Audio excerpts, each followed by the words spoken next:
Allez, donc bonsoir à tous. Vous allez voir, on a pas mal de choses à voir sur les marchés, puisque c'était quand même une semaine de Fed, hein, donc forcément une semaine avec du contenu, et surtout donc pour pouvoir analyser un petit peu, identifier un petit peu la psychologie dans laquelle se trouve le marché. On va commencer par le calendrier économique donc, de la semaine à venir, comme d'habitude, pour prendre note des événements anticipés.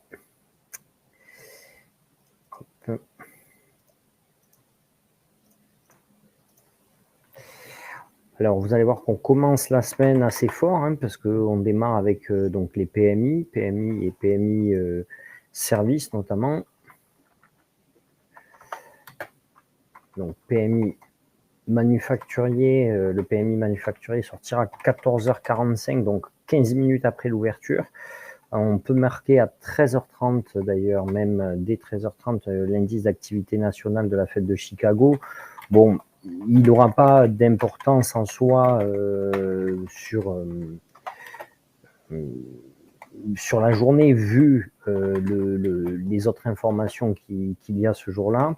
Donc 14h45, faire très attention parce que le marché sera ouvert, on aura PMI manufacturier et surtout PMI service. 75% de l'économie américaine est composée de services, forcément. C'est plutôt une société de services, comme toute société occidentale développée. Et donc, les PMI services ont beaucoup plus d'importance que le PMI manufacturier. On va avoir ça avec ça, donc le PMI composite, pour voir un petit peu au global ce qui peut ressortir. On aura 18h45 un discours de Bostic. 18h45.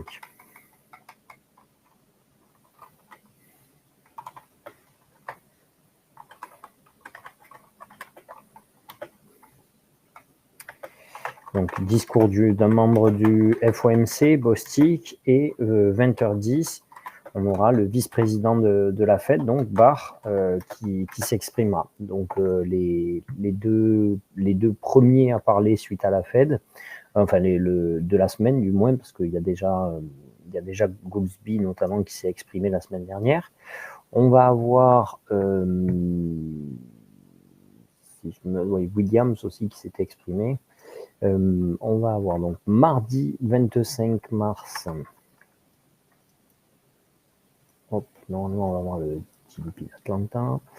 Alors, 13h, on va se mettre les permis de construire parce que toujours ça, c'est plus pour moi, pour faire un petit peu le suivi de l'état de l'économie américaine aussi.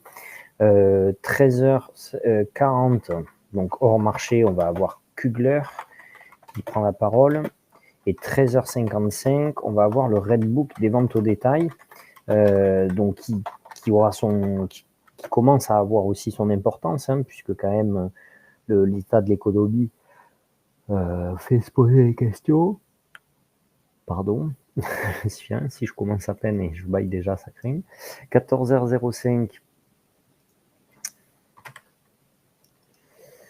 Donc, 14h05, on va avoir Williams, Go. Et 15h, donc ce sera la stat marché ouvert qui devrait donner le sens quand même des marchés le mardi. Ce sera la confiance des consommateurs. On va le voir après dans ce qui est ressorti de la Fed et dans les notes que l'on peut prendre de l'état de psychologie du marché, que la confiance des consommateurs quand même émet un point d'interrogation. Donc Fed, ça sort en même temps, donc on va le laisser avec. 18h, T-Note 2 ans, bon, c'est pas assez puissant. Ça n'aura pas normalement de gros mouvements puisque c'est pas assez long dans le temps. Et donc du coup, on va avoir en suivant plutôt la masse monétaire M2 qui va compter. 19h35. 19h35, à nouveau Williams. Est-ce que tu peux expliquer ce que c'est masse monétaire M2? Ouais, on va l'expliquer dans le travail qu'on fait après. C'est en fait lié au taux interbancaire et au bilan de la Fed. Tiens, on va voir quand est-ce qu'il était. Tiens, en plus, tu vois, la mesure de la masse monétaire qui inclut les actifs, et on va en parler dans le travail que l'on va faire après sur la psychologie. Mercredi 26. Alors là, vous voyez, alors c'est marrant parce que j'avais prévu un travail de discuter d'une partie. Donc ça confirme mon ressenti parce que vous allez voir là par rapport, je reviens sur la masse monétaire. J'avais prévu une partie dans le discours de Powell, j'avais relevé une phrase enfin plusieurs phrases, mais dont une qui m'avait un petit peu fait comprendre un petit peu l'état du marché. Et je vois que ça, c'est une stat que l'on n'a pas d'habitude. Là, elle sort, mais c'est la première fois qu'on le voit dans le calendrier économique. Alors bon, c'est pas qu'elle n'est pas publiée d'habitude, hein, c'est juste que d'habitude, le calendrier économique ne n'y prête pas forcément attention. Donc ça renforce mon idée que j'ai bien fait de noter ça. Donc après, le 26 mars, on était déjà donc au 26 mars. Donc le taux hypothécaire 30 ans, comme d'habitude, on sait que c'est plus pour préparer. On va avoir la commande de biens durables. Alors, commande de biens durables à 13h30, bien sûr, c'est pas comme la confiance aux consommateurs ou les ventes au détail, parce que c'est des biens durables, hein, c'est pas des biens de première nécessité. C'est plutôt des biens donc pour les entreprises, de machinerie ou pour les particuliers, machines à laver, etc. Enfin, des biens qui sont pas changés tout le temps. Mais ça va être dans cette journée qui n'est pas trop une journée chargée, un peu l'info du jour. Et 15h, on va avoir Kashkari. Donc on sait que Kashkari, c'était quand même début d'année quelqu'un qui avait fait bouger les marchés notamment. Et 16h30, le GDP Atlanta, donc attendu à moins 1,80. Et vous allez voir que c'est pas anodin. L'adjudication 5 ans, 18h, on va s'y intéresser quand même. Donc celle-là, il faut la noter. Ça commence à faire 18h. Adjudication 5 ans. Donc avec les bons du Trésor pour 5 ans. Le jeudi 27 mars. Donc comme d'habitude, 13h30, inscription au chômage.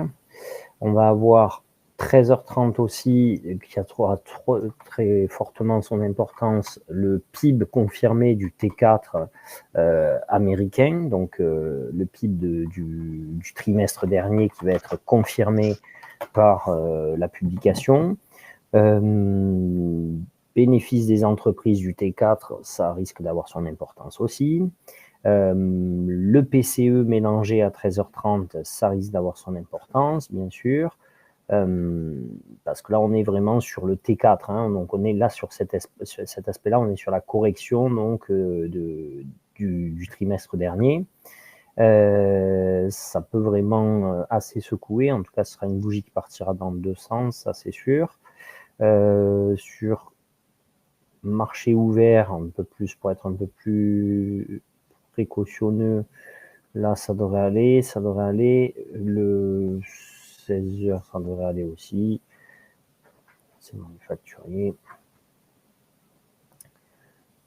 on va quand même se le marquer, 16h on va mettre Fed de Kansas, et après 18h adjudication 7 ans, 21h30 Barkin.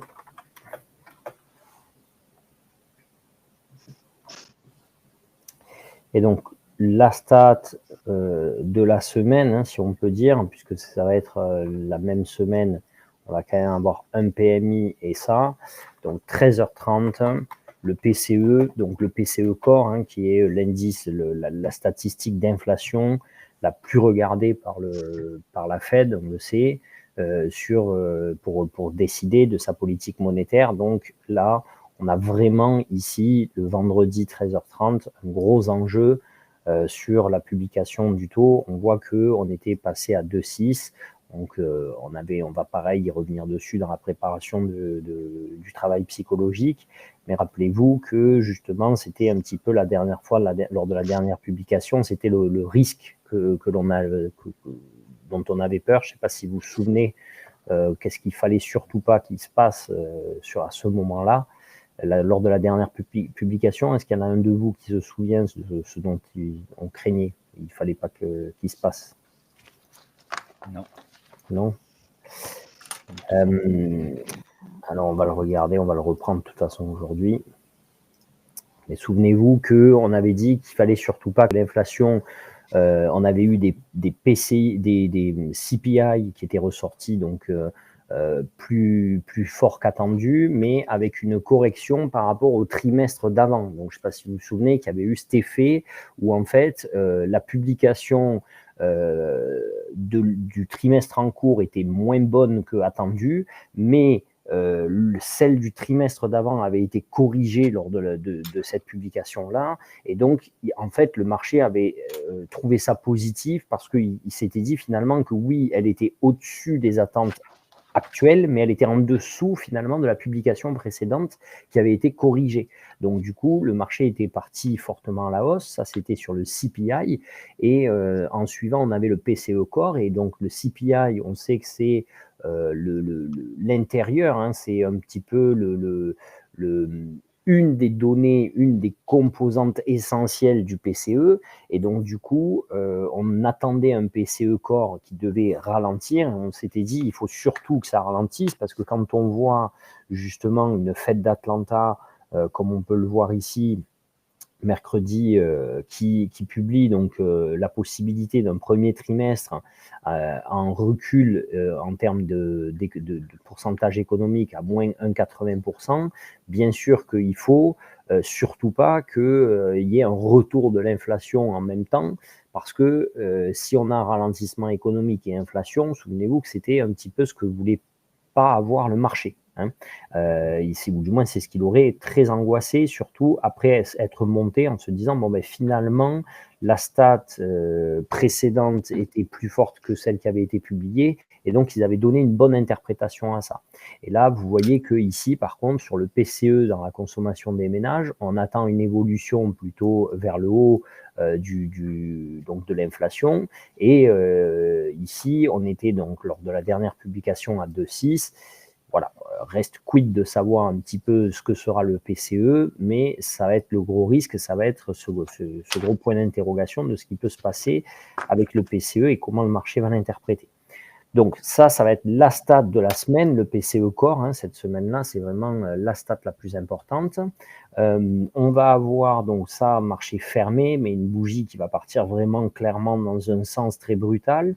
Derrière, on devrait avoir les indices d'anticipation ici d'inflation, donc qui sont plus des données comment on appelle ça, des données des données de recherche de terrain. On appelle ça des données ethnographiques. Donc, c'est des données où on est plus sur des questions-réponses sur les indices. Et donc, ces indices-là sur les consommateurs et sur l'anticipation de ces consommateurs au niveau de l'inflation, forcément, marché ouvert, vont faire beaucoup bouger le marché. Mais vu que ça tombe le même jour que le PCE, ça devrait quand même pouvoir être... voilà, il faudrait espérer que ça aille dans le même sens. 16h30, on aura donc l'actualisation du GDP de la fête d'Atlanta. 17h15, donc vendredi, un vendredi chargé, hein, vraiment un gros vendredi. Pour un vendredi, c'est quand même assez rare. On aura de nouveau le vice-président de la Fed, Barr, qui va prendre la parole. Et après, ça s'arrêtera pour avoir que les positions nettes, sauf 20h45, Bostic. 20h45, Bostic, on sait que c'est quand même quelqu'un qui aime bien faire parler de lui, et notamment en ce moment, il vaut mieux pas trop chauffer le marché ou l'échauder. Donc voilà un petit peu pour les statistiques qui seront publiées cette semaine et les statistiques sur lesquelles il faut faire attention. Est-ce que c'est bon pour tout le monde? Bostik, c'était à Oui. quelle heure, s'il te plaît? Le Bostik, c'était à 20h45. Merci. Voilà, donc je vous ai préparé des notes que je vais vous lire. Je vais vous mettre donc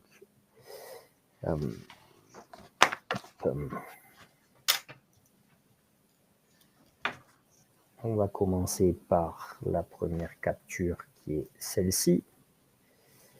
Celle-ci, ça c'est quoi? Donc bon, si c'est OK pour tous et que tout le monde a noté le calendrier, on va passer à l'état de psychologie du marché. C'est bon Ouais. pour tout le monde. C'est OK Oui. pour moi.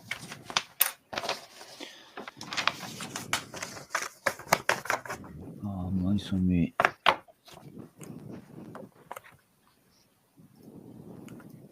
Allez, donc on commence par la phase de psychologie du marché, donc la phase de psycho du marché. On a eu la Fed et donc on va démarrer cette phase-là par ces publications qui ont été amenées au niveau de la Fed. Je ne sais pas qui c'est qui respire dans le micro, ça nous fait un peu d'écho. Ça doit être Michel peut-être. Non, pas Non. moi. Alors, donc, qu'est-ce qui doit être retenu de la publication de ces anticipations de la Fed? Donc là, c'est qu'est-ce que projette la Fed sur les éléments clés qu'elle regarde dans ses décisions sur les taux et en pied de page, donc du coup, quelle décision elle peut prendre vis-à-vis de cela. Donc, ce qui est assez important à prendre en note, c'est que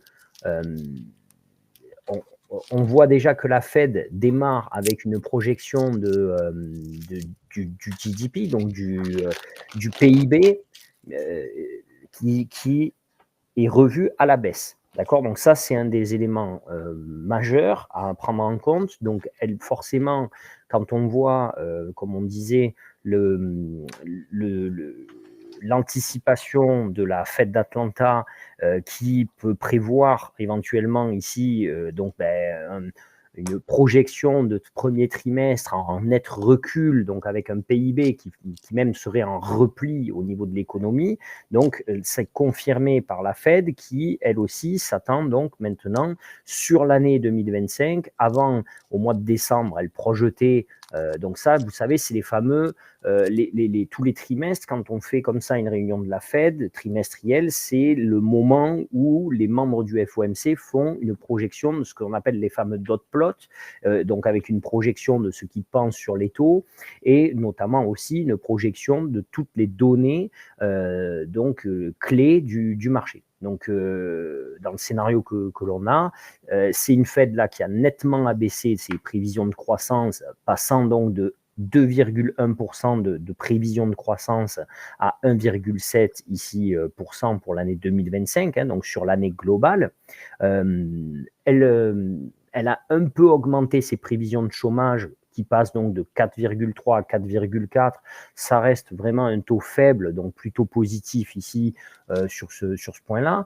Mais en revanche, sur ces anticipations d'inflation, que ce soit de l'inflation globale ou que ce soit de l'inflation core, donc de l'inflation globale ici avec le PCE qui aurait une projection d'inflation à 2,7 sur l'année 2025, alors qu'au mois de décembre, elle a anticipé une année 2025 plutôt à 2,5. Et surtout sur la partie core, où on a la plus grosse évolution finalement, puisque on passerait de 2,5 qui était projeté au moment de décembre 2024 à 2,8 sur donc cette publication. Et on sait que cette partie core, c'est la partie qui est la plus regardée par la Fed. D'accord? Et donc, ça, c'est malgré les derniers progrès enregistrés, puisque la dernière publication, souvenez-vous, elle était passée donc de 2,8 à 2,6, on l'a vu. Regardez, si on reprend le calendrier économique ici, on va voir que donc la dernière publication du PCE corps était retombé ici sous les donc à 2,6, c'est le précédent, et donc là on va voir un peu ce que l'on va trouver. On avait vu pour la première fois qu'on semblait un petit peu être attiré par le bas et donc décrocher de cette zone qui était collante autour de 2,8,3 et que on avait comme objectif donc de tendre vers le 2, puisque c'est l'objectif de la Fed d'aller sur les 2% d'inflation. Et on s'était dit à ce moment-là, quand on était sorti à 2,6, que finalement 2,6 c'était pile dans les autres projections de la Fed avec le 2,5 qui était attendu sur l'année, que presque c'était une vraie étape et que maintenant le 2,8,3 qui était collant pouvait devenir plutôt une zone de résistance avec un target point qui soit plus bas et donc qu'on aille vers une baisse, d'accord? Donc, la Fed, elle n'a pas encore assez d'éléments à ce stade pour nous dire qu'elle va reprendre une dynamique de baisse de taux. Ça, c'est ce qu'elle a dit, et dans cette publication, c'est clairement ce que l'on comprend. Et la preuve, c'est que elle a même rehaussé sa vision d'inflation à la fin de l'année, puisque elle projette qu'on soit plus du coup sur la zone de résistance d'ici la fin de l'année, plutôt que d'aller chercher le target point vers le 2%. Donc, est-ce qu'elle y croit vraiment? Je ne sais pas, parce que si on regarde après, et on va voir qu'elle n'a pas vraiment changé en termes de target du nombre de baisses de taux ici et du target de taux directeur sur l'année 2025, elle n'a pas changé d'objectif. Donc, quelque part, est-ce que peut-être il projette une inflation à 2,8, mais il se pose des questions, qu'on va pouvoir voir. En tout cas, en nombre de baisses de taux, et que ce soit dans le target du taux moyen sur la fin d'année, elle est restée la même. D'accord? Donc, en fait, ce qu'on nous sert là pour la fin d'année, c'est moins de croissance, plus d'inflation, donc pas plus de baisse de taux. Pour résumer, c'est clairement ce qui a été donné. Donc, vous l'avez vu, le titre de ce travail, ça a été Powell tente de calmer le jeu.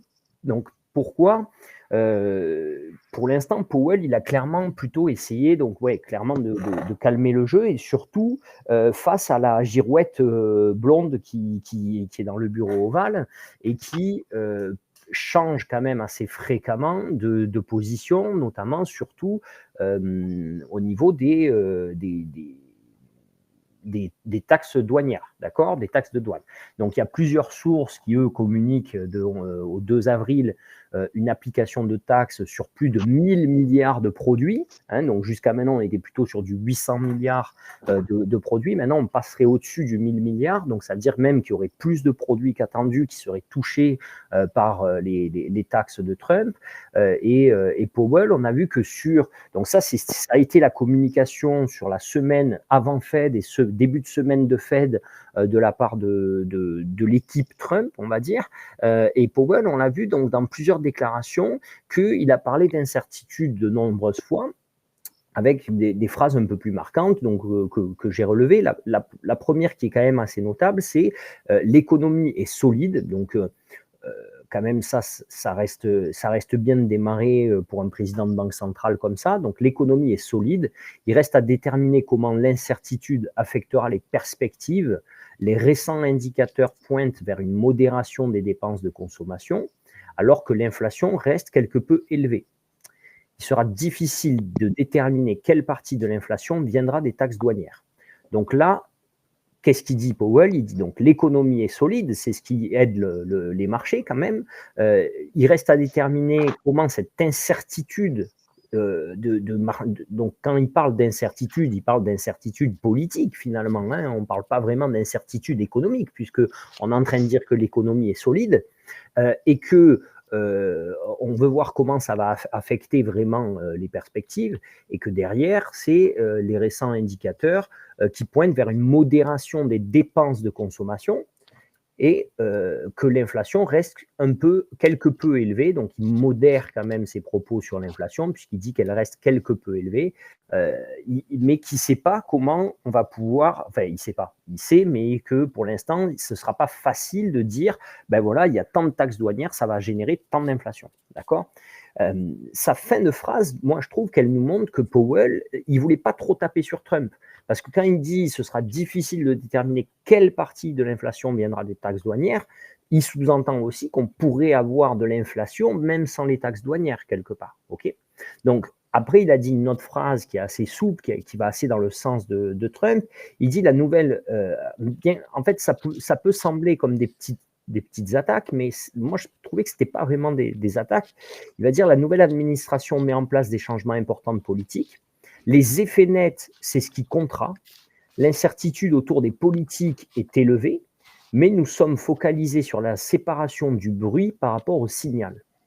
Donc ça vraiment, je vais vous la relire parce que je trouve qu'elle est déterminante dans sa relation, ou du moins dans la relation que Powell veut créer avec Trump ou faire semblant de créer avec Trump. Donc il dit la nouvelle administration, donc l'administration de Trump, met en place des changements importants de politique.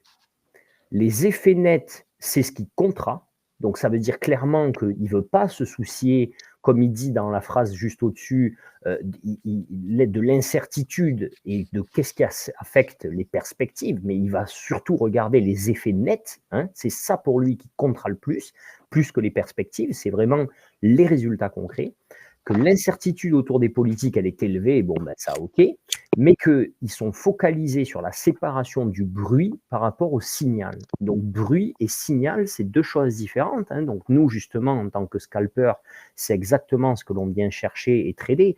On vient chercher le bruit, justement. On vient chercher le mouvement fort du marché et ponctuel, rapide. Et donc, il va vouloir, lui, il dit, nous sommes focalisés sur la séparation donc, de ce bruit, de ce mouvement de marché, de ce brouhaha de marché, par rapport au signal. Et le signal, c'est quoi? C'est les datas pures. Et donc, c'est le PCE qui sort vendredi. C'est le concret, en fait. Donc, derrière, il nous a dit, derrière cette phrase-là, nous ne sommes pas pressés. Nous allons attendre plus de clarté. La meilleure chose à faire, c'est d'attendre plus de clarté, car nous voyons des données économiques plutôt solides. D'accord? Le taux d'embauche et de licenciement sont bas tous les deux. Bon, ok. Donc ça, là, en gros, Powell, il est en train de dire, le marché dégringole, parce que, bon, on est d'accord, le marché dégringole, mais ça fait déjà 2 fois qu'il dit l'économie est solide, et ça fait 2 fois qu'il dit, il faut attendre de la clarté, parce que, en fait, là, tout ça, c'est du bruit, mais ce n'est pas des résultats, ce n'est pas des datas qui génèrent cette baisse, en fait. Voilà. Donc, il dit, les prévisions, elles ne sont pas top, clairement, elles sont moins bonnes qu'en décembre. On le voit là, je veux dire, c'est évident et c'est transparent de leur part. Les menaces tarifaires, elles sont présentes, elles sont plus que présentes même, mais elles ne sont pas encore en place et elles font déjà beaucoup de bruit. Et on voit qu'il n'a pas trop eu envie d'enfoncer Trump sous l'eau parce qu'il aurait pu sortir de telles projections et dire, voilà, en gros, qu'est-ce que vous voulez que je fasse face au comportement de ceux qui font la politique. Donc, il n'a vraiment pas eu envie d'enfoncer l'administration de Trump. Je l'ai trouvé très, très souple. Il a aussi dit, les prévisionnistes ont relevé leur probabilité de récession, d'accord, mais elles ne sont pas élevées. Il aurait pu quand même, donc ça veut dire qu'on a des prévisionnistes, la majorité même des prévisionnistes, et on va le voir, même des médias qui parlent d'une probabilité de récession, et on a le président de la Fed qui va dans le sens en disant « elles ne sont pas élevées ». Les données de l'université, il nous a dit, les données de l'université du Michigan sur les anticipations d'inflation des consommateurs, donc c'est justement ce qu'on regardait au niveau de l'indice du Michigan c'est vendredi 15h. Il nous a dit, donc du coup, les données de l'université du Michigan sur les anticipations d'inflation des consommateurs semblent être une aberration. Il a utilisé le mot aberration. Mais nous en prenons note. Donc, là, quand même, on peut se dire que Powell, il est presque passé dans le camp de Trump, en fait. veux dire, les prévisionnistes ont relevé leur probabilité de récession, mais elles ne sont pas élevées. Tous ceux qui sont contre Trump, ils sont en train de dire s'il fait ça, il va tuer l'économie. Nous, on a un président de la Fed qui dit l'économie, elle est solide. Les prévisions de probabilité de récession, elles ont augmenté, mais elles sont pas élevées. Et ce qui sort des indices, en fait, de statistiques sur l'inflation des consommateurs, c'est une aberration. Donc, il dit le sentiment s'est dégradé, mais l'économie semble être solide. Donc, il répète que l'économie est solide. La baisse du sentiment est partiellement liée au changement important de la nouvelle administration. Donc, en fait, là, ce qu'il essaye de faire, bon, je pense quand même clairement, hein, on est tous d'accord, enfin, on est tous d'accord ou pas, je ne sais pas d'ailleurs, mais peu importe. En tout cas, ce que je pense, c'est que Powell, il est sacrément plus intelligent que Trump. Là-dessus, j'ai aucun doute. Il nous fait, pour moi, un très, très bon coup de politique. Sur cette communication et sur ces phrases-là, il montre en fait que il n'y a pas une action de la part de la Fed. Quelque part, il passe la patate chaude. Il est là, il nous montre que pour l'instant, il est dans le concret. Il ne veut pas tomber dans les quelque part les projections, les interprétations. Il veut être dans le concret. Que les projections et interprétations les plus inquiétantes, c'est justement les anticipations d'inflation des consommateurs de l'Université du Michigan, et que pour lui, elles semblent être une aberration, c'est logique. Si on prend 3 secondes, quand même, la stat, regardez, je vous la montre, parce que quand même si le mot aberration est fort, c'est vrai qu'il y a un peu de sens, parce que si on prend l'anticipation d'inflation, voilà ce qui est attendu. Donc ça voudrait dire que le consommateur américain, sur 5 ans, il attend une inflation autour de 4%. Et sur mars 2025, il attend 4,9%. Bon, 4,9% quand même, faut pas exagérer. Donc ça, c'est vraiment un sentiment aussi qui se rajoute à l'angoisse, en fait. Là, c'est le sentiment qui déborde de la part du consommateur, c'est l'angoisse. Et c'est pour ça qu'il bascule dans de l'aberration, dans la surinterprétation. Hein. Donc voilà. Et donc, quelque part, ça, vous me direz, ben là, pourquoi, en fait, le soir de la Fed, pourquoi le marché est monté? Parce que dans ce qu'on vient de dire, on a des prévisions de croissance plus faibles, je répète. On a une projection d'inflation sur l'année plus forte, et on n'aura donc pas plus de baisse de taux sur l'année 2025. Et on a un président de la Fed qui dit potentielle récession, ou enfin probabilité de récession élevée, même, qui se relève même si elles ne sont pas élevées. Et des petites phrases comme ça, un peu choc. Le taux d'embauche et de licenciement sont bas tous les deux. Si le taux d'embauche et de licenciement sont bas, attention, ça veut dire que le taux d'embauche, il est bas quand même. Donc, si d'un seul coup, il y a ralentissement économique, ben, il y aura taux de licenciement qui va augmenter. Par contre, s'il y a un ralentissement économique, il n'y a pas de taux d'embauche qui va augmenter. Donc, voilà. Alors, comme je pense que Powell est quand même sacrément plus intelligent que Trump, pour moi, il a fait vraiment une très très bonne politique de communication. Et la seule action dont il a parlé, ben justement, c'est celle dont on parlait là tout à l'heure lors du calendrier. Et donc, c'est celle où il a parlé de la réduction du bilan de la Fed. Et donc là, il a dit qu'il y avait une action, par contre, cette phrase, c'est la réduction du bilan de la Fed va ralentir. D'accord ? Et ça, pour moi, c'est donc plutôt, c'est ce qui a plu au marché. C'est même ce qui a beaucoup plu au marché. En tout cas, ce qui est sûr, c'est que c'est pas passé inaperçu, parce que si le reste, dans l'idée, c'est plutôt de calmer le jeu et de faire de la politique, en distinguant donc du coup le sentiment de bruit et de signal, un petit peu toute cette mise en scène que peut faire le président. Lui, en tout cas, là, quand il était dans le concret, le seul commentaire sur une action de la part de la Fed dont a parlé Powell, finalement, puisque tout le reste, là, on ne parle pas d'action, hein, on parle, regardez, la nouvelle administration met en place des changements, mais il ne parle pas de la Fed. Il dit plusieurs fois, nous ne sommes pas pressés, nous allons attendre plus de clarté. La meilleure chose à faire, c'est d'attendre plus de clarté. Donc, quand il dit tout ça, en fait, il demande du temps, Powell. C'est ça qu'il demande. Il dit, pour l'instant, nous, on est obligé de s'ajuster par rapport au bruit que ça fait, mais dans les données, on n'a pas ce qu'il faut. Donc, comme dans les données, on n'a pas ce qu'il faut, on demande du temps. On veut voir les données. Par contre, quand il est dans l'action, quand il dit la réduction du bilan de la Fed va ralentir, là, il est dans l'action. Il n'est plus dans la demande de temps. D'accord? Et donc, c'est le seul commentaire qu'il a fait dans ce sens-là. Et donc, pour être simple, hein, je rappelle que pour les politiques monétaires, finalement, vous avez deux gros instruments. Vous avez les taux. Donc, les taux, soit on les monte, soit on les baisse. Pardon. Ouais, tu m'as tué les oreilles. Soit on les monte, soit on les baisse pour pouvoir lutter contre l'inflation. Hein. Soit après, le deuxième outil, le deuxième instrument, ben, c'est le bilan. Le bilan en phase de stress économique, on accroît la taille du bilan donc pour injecter un petit peu de la liquidité dans l'économie et dans les marchés, on achète des actifs, etc. Et quand il y a une économie, par contre, qui, elle, est en surchauffe, quand on a une économie qui, du coup, peut créer plus de croissance qu'attendu. Souvenez-vous, il y a 1 an et demi, c'est ce qu'on disait, c'est pas normal que l'Amérique puisse générer du 4% de croissance. Hein. C'était des croissances dignes de la Chine, quoi.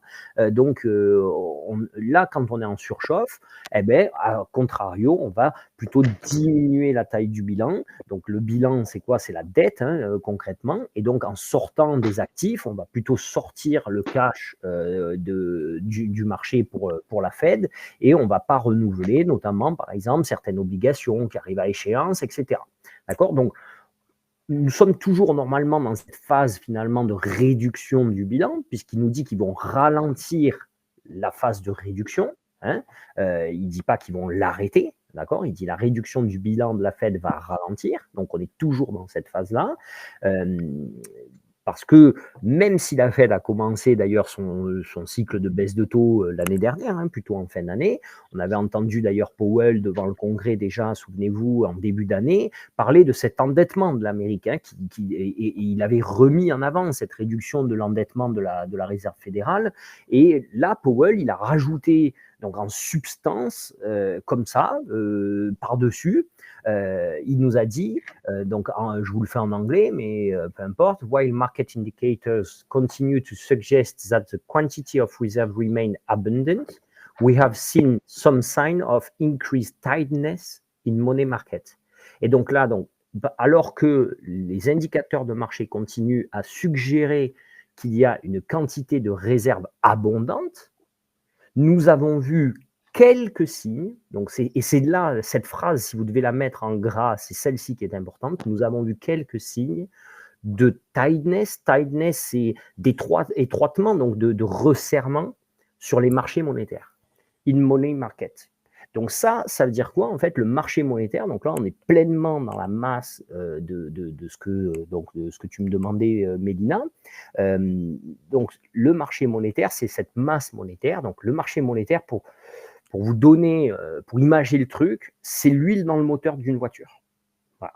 Donc, pour que le moteur fonctionne, il faut que les banques, elles se prêtent entre elles, il faut que les banques, elles fassent des crédits, il faut que les marchés interbancaires, ils fonctionnent correctement, il faut qu'il y ait l'huile qui circule pour que le moteur, il puisse aider. S'il n'y a plus d'huile, vous allez entendre la machine, ping, pang, pong, pong, pang, et un jour, elle a pété.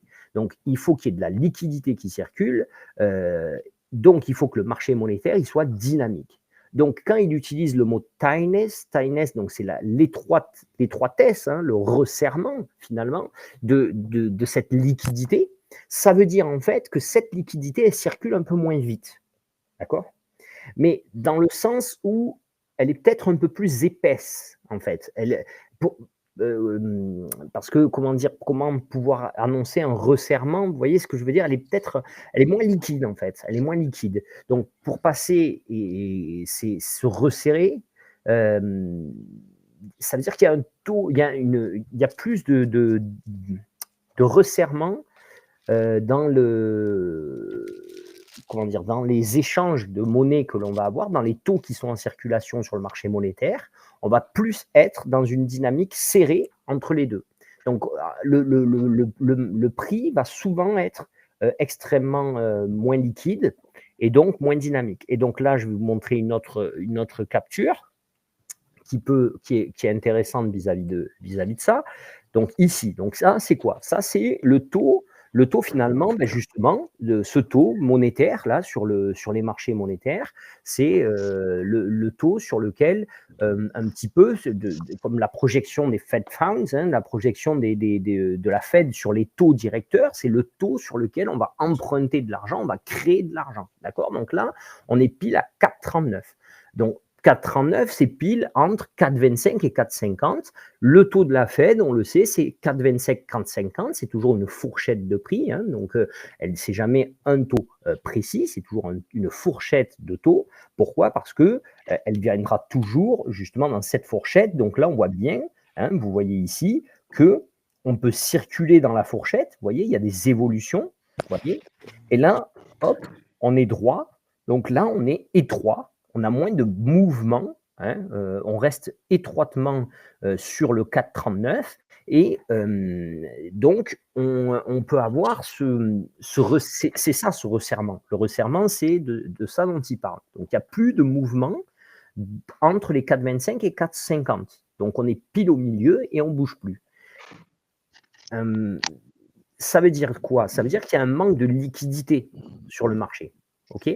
Et on pourrait avoir le coût finalement des transactions interbancaires, il pourrait surgir d'un seul coup, comme on voit là en 2018 ou au Covid en 2019. D'accord? On va plutôt regarder 2018 parce que 2019, c'était ici, vous le voyez, fin 2019, au moment où le Covid arrive sur la Chine, mais pas encore sur le monde.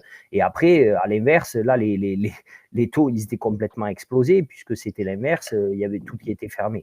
Donc, on était même proche de zéro. Mais par contre, en tout cas, si on devait s'attarder plus sur 2018, vous voyez, en 2018, on avait eu ce pic, là, ce stress. Hein, et donc là, alors que la Fed, elle, vous voyez, elle était plutôt sur 2,50, 2,25, 2,50. Donc, on avait un marché qui était situé ici entre 2,50, 2,75, pardon, et donc un marché comme ça. Et finalement, en peu de temps, en quelques heures, quelques jours, même pas, on était monté ici jusqu'à 6,50. Donc ça veut dire quoi? Ça veut dire concrètement que finalement, dans une phase pareille, et en plus, pourquoi c'est intéressant de la prendre par rapport à 2018? Parce qu'en 2018, la Fed, elle était aussi dans une phase de réduction du bilan comme à aujourd'hui. Et donc ça signifie quoi? Ça signifie que d'un seul coup, si vous voulez, les banques, elles avaient envie de garder leur liquidité pour elles. Donc, au lieu de se prêter dans les clous finalement des 2,50 comme 2,75 comme la Fed pouvait prêter, finalement, on pouvait considérer qu'elles avaient besoin de liquidité et que donc pour prêter cette liquidité, pour laisser, si vous voulez, cette monnaie circuler entre elles, elles le prêtaient qu'à des conditions très avantageuses. D'accord? Sinon, elles préféraient le garder. D'accord? Et donc, ça empêche, c'est un peu voilà, l'huile qui est bloquée dans la mince, comment on appelle ça, dans le petit truc en plastique, quoi, ou qui envoie l'huile. Et donc, l'huile, elle est peut-être trop épaisse et donc elle glisse moins et elle arrive moins à arriver à alimenter comme il faudrait la machine du moteur. Voilà.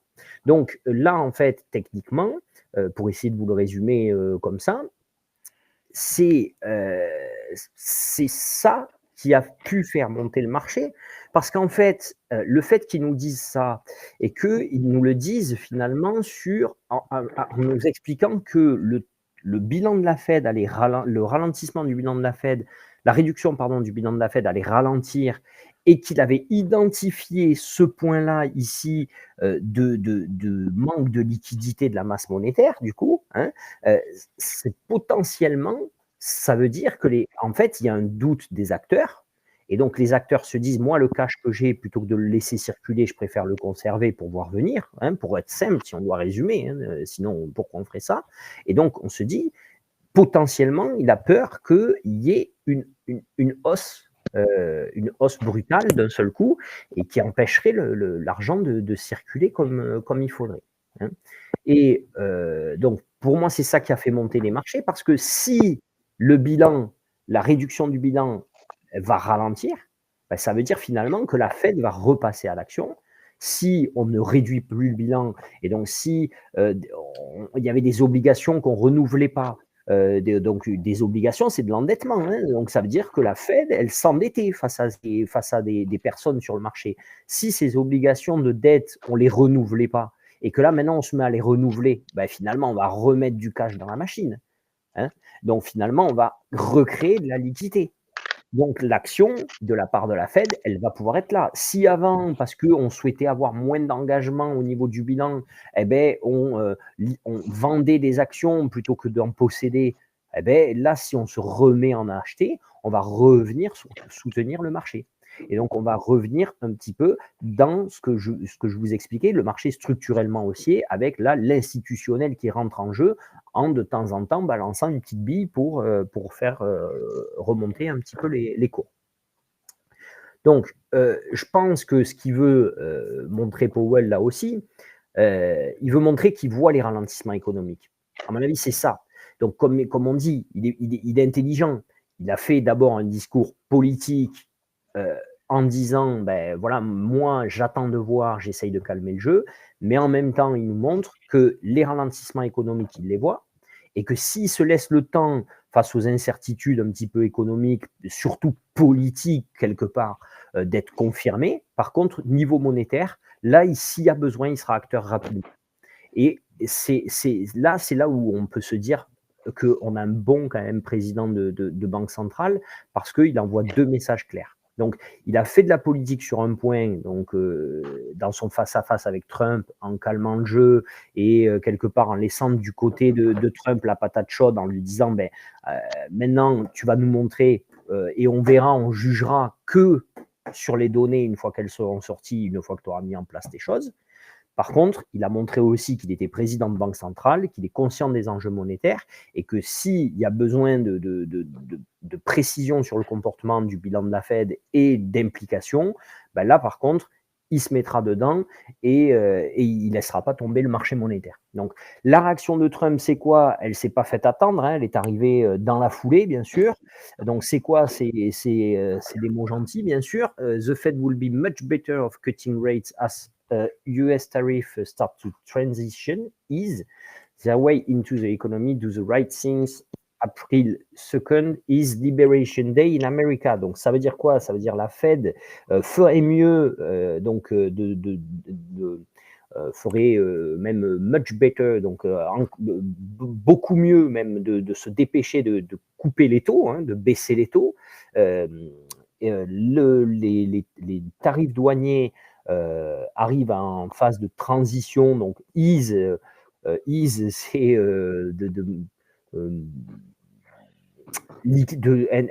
diluer, de manière diluée, hein, vont s'impliquer de manière diluée, se rentrer dans le marché de manière claire, dans l'économie, hein, the way into the economy, donc dans l'économie. Faites la bonne chose. Le 2 avril, c'est le jour de la libération de l'Amérique. Juste ça, le jour de la libération. Donc, c'est génial. Donc là, Trump, ce qu'il fait en nous faisant ça, c'est top. Donc, il dit à la Fed, faites des choix et vite. Et il parle de libération le 2 avril. Donc, en fait, il note quand même que la libération, en fait, elle a besoin de la Fed alors. Parce que si on dit le 2 avril, c'est la libération de l'Amérique parce que je vais mettre en place des tarifs douaniers et qui vont se diluer dans l'économie, donc vous ferez mieux de baisser vos taux, ben, ça veut dire en fait que sans eux, il peut faire quoi alors? Donc là, déjà, il essaye de rendre la patate chaude un petit peu à Powell en disant ben, c'est toi qui dois baisser les taux et pas moi qui dois pas baisser mes droits de douane, en gros. Hein. On fait c'est pas moi, c'est toi. C'est toi qui as dit qui est là, un petit peu comme les enfants. Mais en tout cas, ce qui est sûr, c'est que lui, là, il est par contre dans quelque chose où il montre que clairement, ben, lui tout seul, la libération, quelque part, il va avoir du mal à la créer s'il n'a pas une baisse de taux qui l'accompagne. Donc, il doit, à mon sens, je pense, se questionner quand même en voyant les résultats de l'économie, parce que Trump, il voit les résultats économiques qui sortent, hein, comme Powell et comme nous, et on voit qu'il y a plusieurs porte-paroles de la Maison-Blanche aussi qui ont parlé de cette date du 2 avril en disant que cette fois-ci, il n'était pas prêt de négocier, que ce soit de ce côté-là, et qu'il allait mettre en place les choses. Le 2 avril, c'était fixé, il y avait assez, en fait, on avait assez prévenu, et que maintenant, il fallait passer à l'acte, en fait. Hein. Mais on voit aussi que les médias les plutôt proches de la Maison-Blanche, comme le Financial Times et d'autres médias, des médias écrits sur des journaux de presse économique qui étaient pro-Trump finalement, aussi commencent à mettre la pression en faisant des articles sur les inquiétudes économiques grandissantes, sur les enquêtes des gérants d'actifs.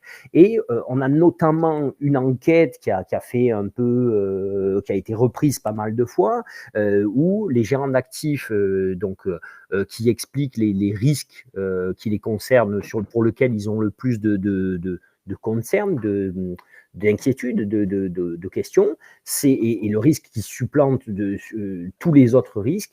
Le premier, c'est le risque sur les taxes douanières. Il y a quand même 55% des gérants d'actifs qui trouvent que ce risque sur les taxes douanières est le risque principal actuellement dans leur tête. Le deuxième, c'est l'inflation, 19%. Et puis après, dans le troisième plan, c'est le risque sur le Doge. Donc en fait, entre taxes douanières, inflation et Doge, on en a quand même 2 sur 3 qui ont comme impact toujours ce fameux risque finalement de récession. Hein, on a des sous-entendus, c'est le risque de récession. Quand on a peur des taxes douanières, c'est qu'on a peur de l'impact des taxes douanières et comment ça va venir freiner le marché. Et on voit que dans un second plan, on a peur après de l'inflation. Hein. Donc, on a quand même d'ailleurs des membres du FOMC qui étaient comme Goldsby, qui est clairement colombe, hein, il est favorable à un assouplissement. Donc, les membres du FOMC, ils sont soit colombes, soit hawkish, soit dovish. Hawkish, c'est plutôt la chouette, quoi. Bon, ils sont soit colombes, soit chouettes, en gros. Donc, soit ils sont OK pour baisser les taux, soit ils sont plutôt pas OK pour baisser les taux, pour faire simple. Donc, du coup, lui, Goldsby, c'est quand même vraiment un des membres du FOMC les plus colombes, quoi. Le leader des colombes. Il est chaud de toujours baisser les taux, il trouve qu'on va pas assez vite, etc. Il nous a quand même lâché comme ça, au petit détour d'un micro, on pouvait parler de stagflation à venir. Voilà, donc tout ça, ça met quand même, vous vous doutez que le mec qui est pressé de baisser les taux, il est plutôt pro-Trump, il n'est pas plutôt de l'autre côté. Donc, ça met quand même une pression sur Trump que l'on sait assez changeant, en fait. Je pense que ces pressions-là arrivent, et c'est pour ça peut-être que Powell a joué le coup de la carte du timing, de prendre son temps, parce qu'il sait que Trump, il change. Trump, si demain, il y a quelqu'un qui vient dans son bureau et qui lui explique qu'il est en train de perdre son électorat parce que tout le monde commence à moins l'aimer, parce qu'il ne se sent pas accompagné, il trouve que c'est une grosse connerie, ses droits de douane, etc. Il est capable d'arriver à un micro et de dire « Non, mais attendez, qui a dit que j'allais faire ça? C'est une grosse connerie, moi, j'ai jamais dit ça. » Lui, il sera droit dans ses basques quand il va le dire. Hein. Il va dire qu'en gros, personne n'avait rien compris. Mais personne n'avait rien compris. Lui, il ne voulait pas parler de mettre des taxes le 2 avril. Il voulait négocier le 2 avril. Il est capable de faire ça. Donc, du coup, vous comprendrez que là, le marché, je pense que Powell est venu titiller ça. Il s'est dit, banco, on va voir maintenant. Moi, je vais expliquer que pour l'instant, c'est que du bruit et que moi, je jugerai une fois que ce sera fait, puisque comme un coup il met, un coup il enlève, du coup, on verra quand ce sera fait, on verra les résultats économiques. Et j'agirai à ce moment-là. Et donc, sur le bruit, je ne me positionne pas. Donc là, en fait, quelque part, il oblige du coup Trump à lui faire une décision, à lui prendre une décision. Et comme on le sait changeant, voilà, peut-être que Powell, il a voulu laisser du temps pour ça. Hein, on ne parle pas encore de récession Pour rappel, la récession, c'est quand même 2 trimestres consécutifs de contraction du PIB, hein, donc il faudrait qu'il y ait 2 trimestres, donc il faudrait qu'il y ait là, bon, je ne vois pas comment en une semaine, on passerait de 1,80 prévu par la Fed d'Atlanta. Ce serait étonnant qu'on bascule au-dessus de 0 en une semaine, hein, puisqu'il reste une dizaine, même pas 10 jours. Mais c'est 2 trimestres consécutifs pour qu'il y ait de contraction du PIB, pour qu'on puisse parler de récession. Et en plus, aux États-Unis, il faut qu'il y ait un organisme, la NDER aux États-Unis, qui valide la récession sur des critères qui lui sont propres à elle, complètement différents de tous les autres pays du monde, et qui, bon, bien sûr que lorsque ça arrive, le marché, ça fait longtemps qu'il l'a pricé, mais pour l'instant, clairement, on n'y est pas. Powell, il a quand même rappelé dans son discours que finalement, il a dit que le risque était très éloigné, le risque de récession, parce que même s'il était remonté, même s'il y avait une montée du risque de récession, finalement, par rapport on était tellement loin d'un risque de récession que finalement, on s'en rapproche, mais on reste loin, tout en restant loin. Voilà. Donc,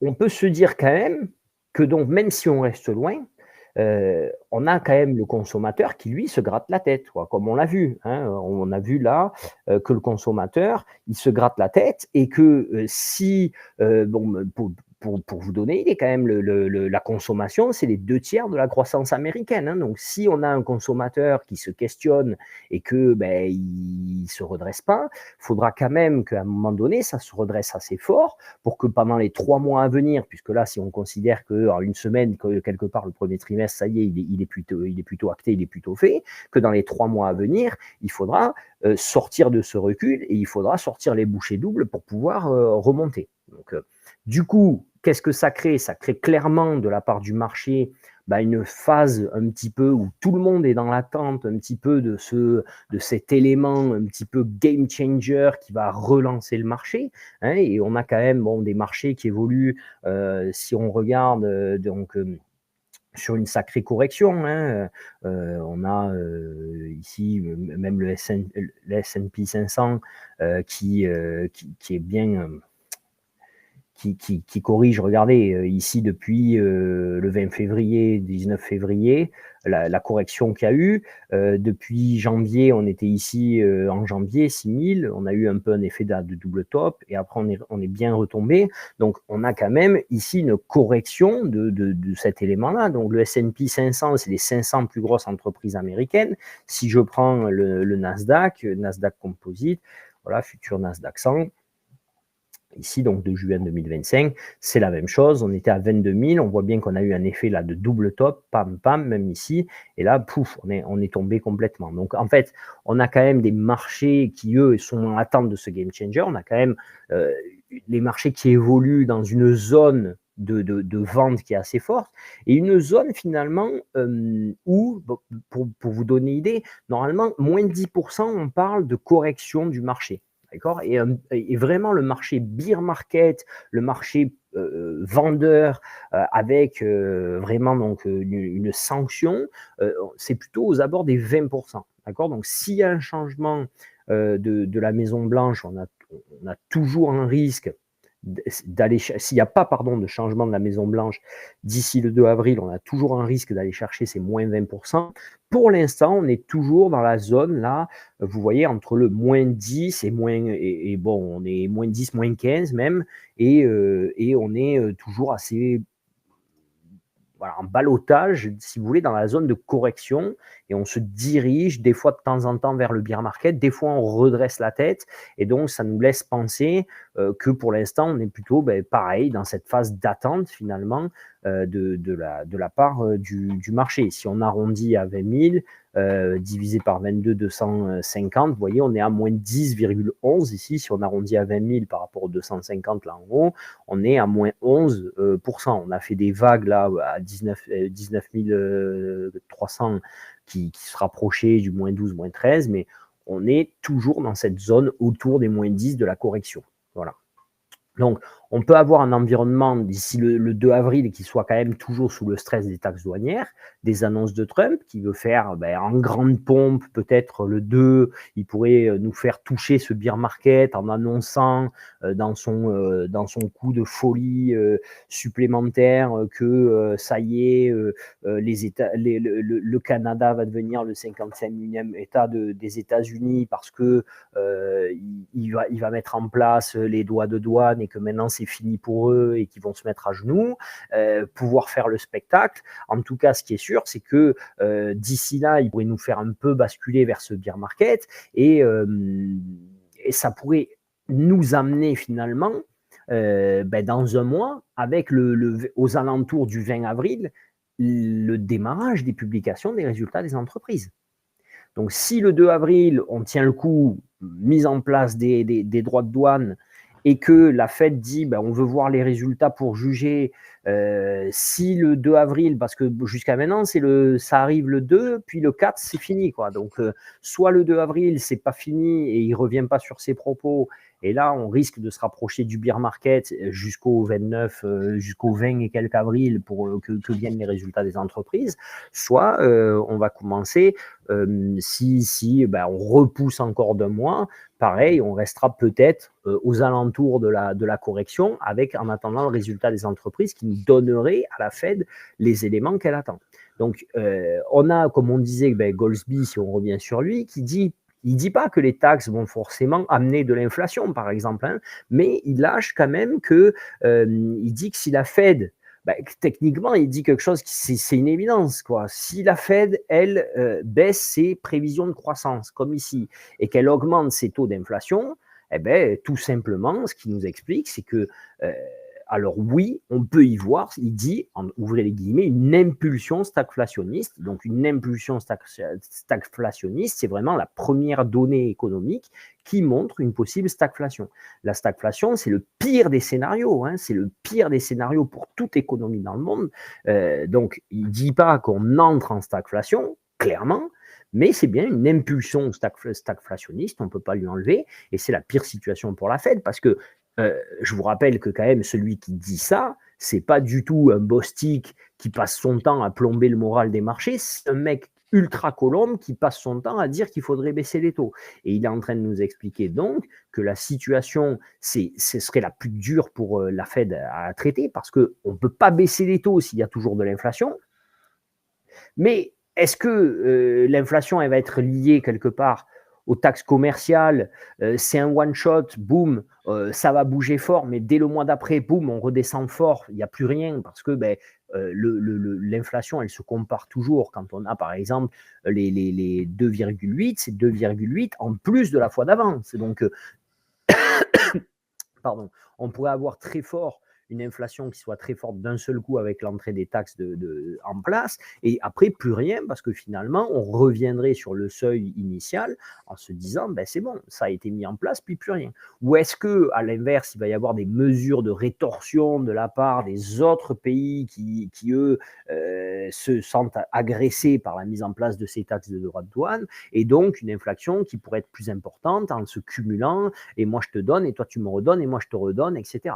D'accord, comme dans un combat de boxe. Donc, si même les colombes de la Fed, ils se retrouvent embêtés de cette situation, c'est normal que les marchés ils sanctionnent et que les prévisions, elles bougent sans faire bouger les baisses de taux.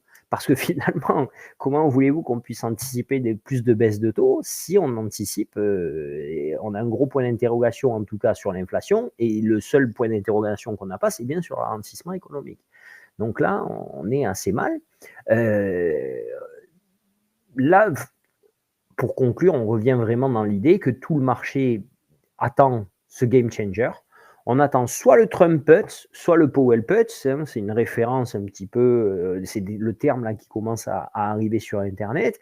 C'est une référence au golf, puisque Trump est un amateur de golf, et que on se dit à quel moment on va sentir, à quel moment le marché va sentir que soit l'un, soit l'autre commence à changer de discours de manière plus radicale pour casser un petit peu ce sentiment négatif.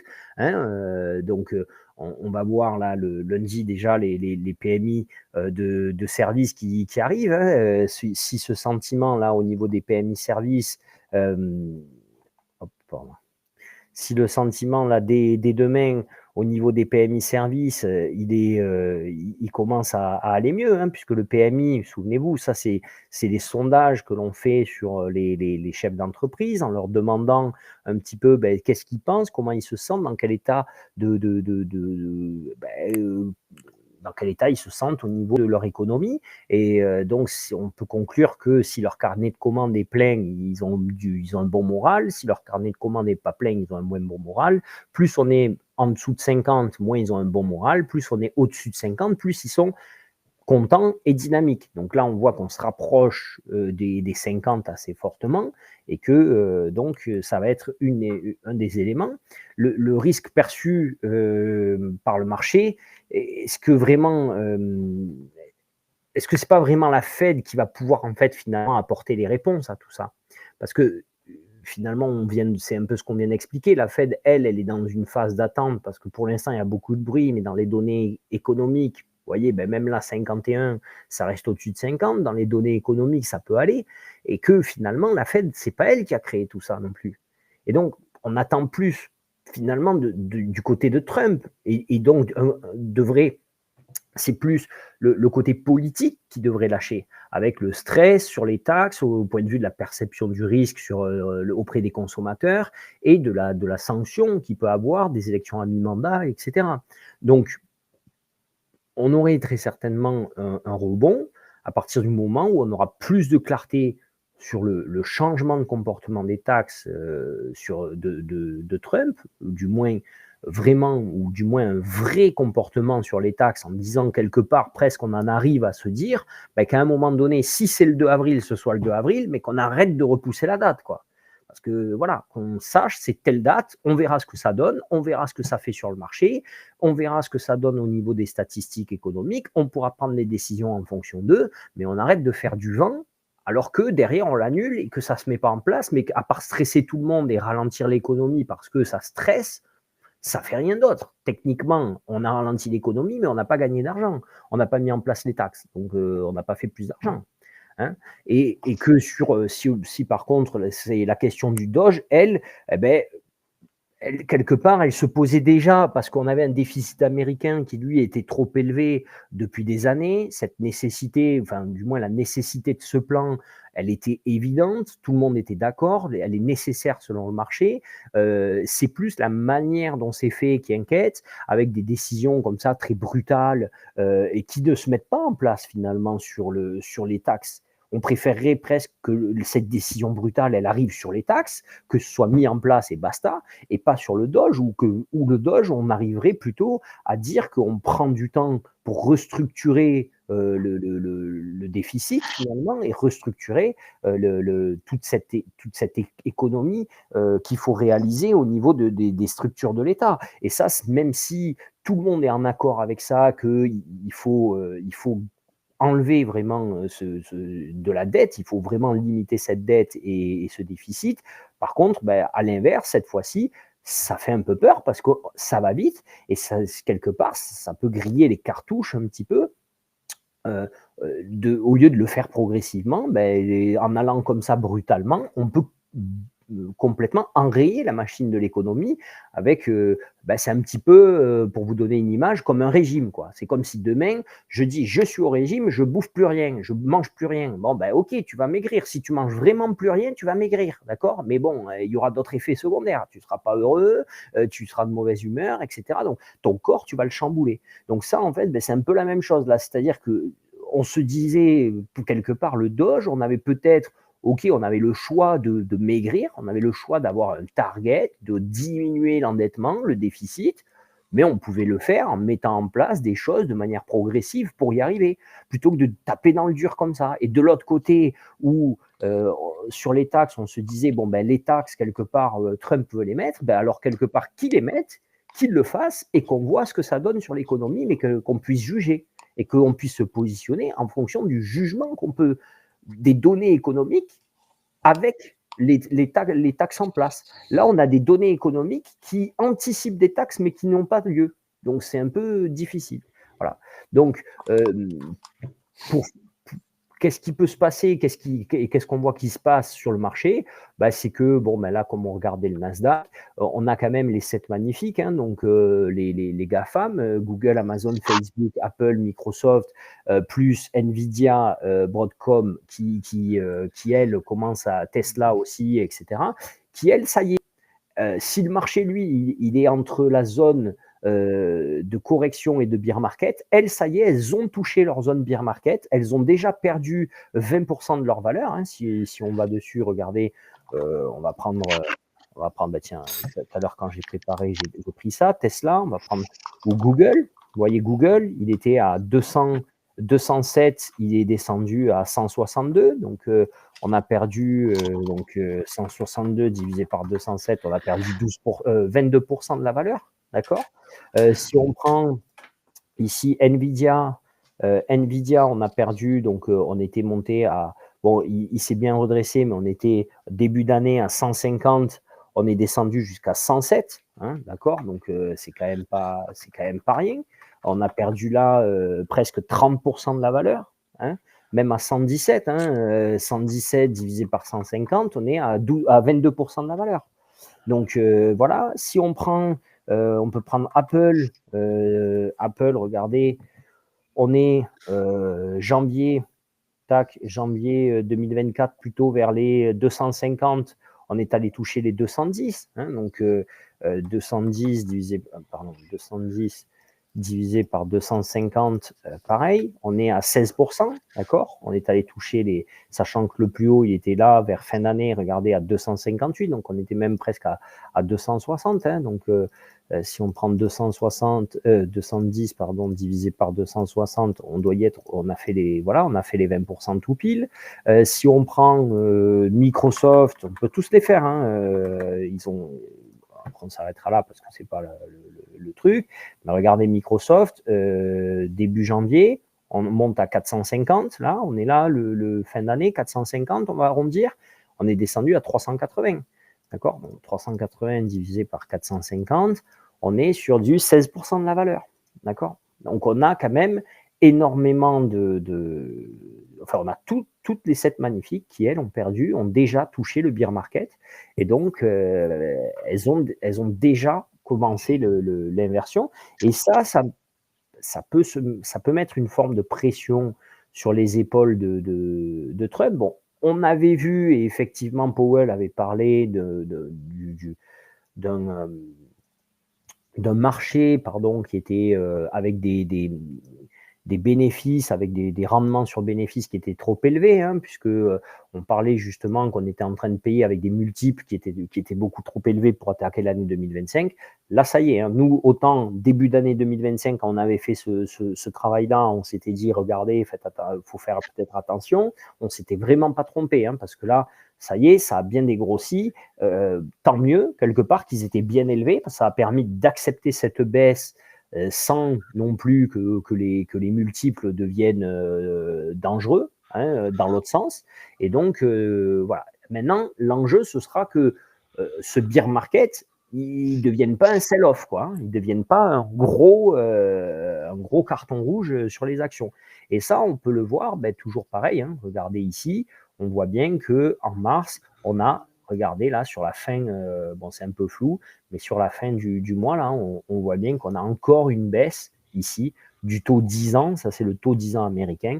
Et pourquoi? Parce que plus le marché va être dans une difficulté, il revient tester ici, vous voyez l'intérieur, plus il va être dans cette difficulté d'inversion de la part des 7 magnifiques et de proximité avec le bear market, plus de monde, plutôt que d'aller en bourse, préférera, plutôt que d'acheter de l'equity, acheter de l'action, préférera aller vers le marché obligataire et se dira, je prête mon argent aux États-Unis, l'économie ne se passe pas bien, plutôt que de prêter mon argent à une entreprise, je préfère prêter mon argent à l'État américain, j'ai plus de chances de le récupérer et c'est un investissement qui est plus safe, qui est plus sûr pour moi. Voilà. Est-ce que Bon, je vous en ai mis plein la tête. Je suis désolé, j'étais parti. Est-ce que c'est assez clair? Est-ce qu'il y a des questions? Non. Je laisse parler les autres. Eh non, et toujours tu dis: «Je laisse parler les autres». Si tu as des questions, c'est le moment. Le marché, il peut perdre 20%, Il comme peut les entreprises, là. bien sûr qu'il peut perdre 20%. Bien sûr. 20% par rapport aux 23 000 où on était ou 20% par rapport à maintenant? Non, 20%, bon, il peut, là, on est à quoi? 20 000. Voilà, 20 000, oui, il peut perdre 20% par rapport à maintenant, hein. D'accord. Ça nous ferait 16 000. On reviendrait finalement au plus bas, de l'année d'avant. On aurait perdu 1 an. D'accord. C'est pas bon, il peut le faire, ça ne veut pas dire que c'est ce qui va arriver. Il y a bien une décision qui va être prise. On n'est qu'à la fin du premier trimestre, donc il y a des décisions qui vont forcément rentrer en jeu et on va avoir la Fed à un moment donné qui va se positionner et on a une Fed qui déjà se projette de ralentir sa réduction du bilan. Donc elle va venir au soutien, ça veut dire du marché notamment et des actifs. Donc je pense pas qu'on puisse revenir, ou sinon de manière vraiment succincte, sur plutôt, regardez ici, sur les 16 000 ici, qui étaient atteints, vous voyez, en janvier 2024, ça me semblerait dur. Mais c'est pas impossible du tout, du tout. Voilà. De toute façon, le target, hein, on se l'était dit, hein, 19 500 ici, hein, c'est un peu c'est un peu ici que viendra se jouer l'attaque, viendra se jouer l'année, hein. Vous voyez? Voilà, s'ils reviennent sur cette zone-là et qu'ils la cassent, que veux-tu qu'ils puissent 16 400, non, je crois qu'on avait marqué, Eh c'était oui, pas ça? 16 400, c'était le plus bas de l'année précédente. Voilà, c'était ça. Voilà. Mais s'ils cassent ici, regarde, 17 500, qu'est-ce qui peut le retenir jusqu'à 16 400 finalement? Pas grand-chose, hein. Ouais. Donc, ça peut aller très vite. Ça peut aller très vite. Mais avant ça, il faudra casser déjà les 18 500 et les 17 500 pour aller à 16 000. Donc, peut-être que d'ici là, quand même, on aura, j'espère bien, des réactions de la part des politiques. Donc voilà. Mais cette pression baissière fonctionne pas mal. Quand on regarde, regardez là, pam, la pression baissière, on est repassé au-dessus. Depuis qu'on est repassé au-dessus, on a pris appui dessus, on tente de rebondir. On tente plutôt même une phase un petit peu plus de range, hein, un petit peu comme ici. Il faudra idéalement quand même qu'on sorte de cette phase de range plutôt par le haut que par le bas. Parce que si on sort, au lieu de sortir par le haut de cette phase, on sort, qui nous avait quand même amené 600 points de hausse, donc vers les 600, là, 700, vers les 20 700, si on sort de la même chose par le bas, 19 800 moins 700, on va vite être au plus bas de l'année. Et donc, deuxième passage sur le plus bas de l'année, il y a des fortes chances qu'on revienne après tester pour aller chercher les 18 500, quoi. Est-ce qu'il y a d'autres questions, hormis la peur du moins 20? Moi, j'en ai une. Oui. C'est quoi la différence en fait entre les deux PCE? C'est juste pour savoir entre Alors, le PCE Core, il va vraiment prendre en compte les produits de cœur de l'inflation. Donc, c'est-à-dire vraiment les éléments les plus importants. On va enlever déjà aussi les matières premières qui sont trop volatiles. On va se concentrer, c'est un peu comme quand dans les statistiques, tu prends le caddie de course des 50 produits les plus achetés. Tu vois, c'est vraiment le cœur, la consommation cœur des consommateurs. Donc, ce qui est aussi obligatoire.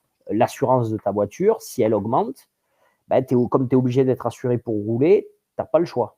Donc ça, c'est du cœur. Ça vient directement dans le portefeuille des ménages. Il n'a pas le choix. Si tu veux rouler, tu dois payer une assurance. Si l'assurance augmente, tu ne peux pas vraiment négocier.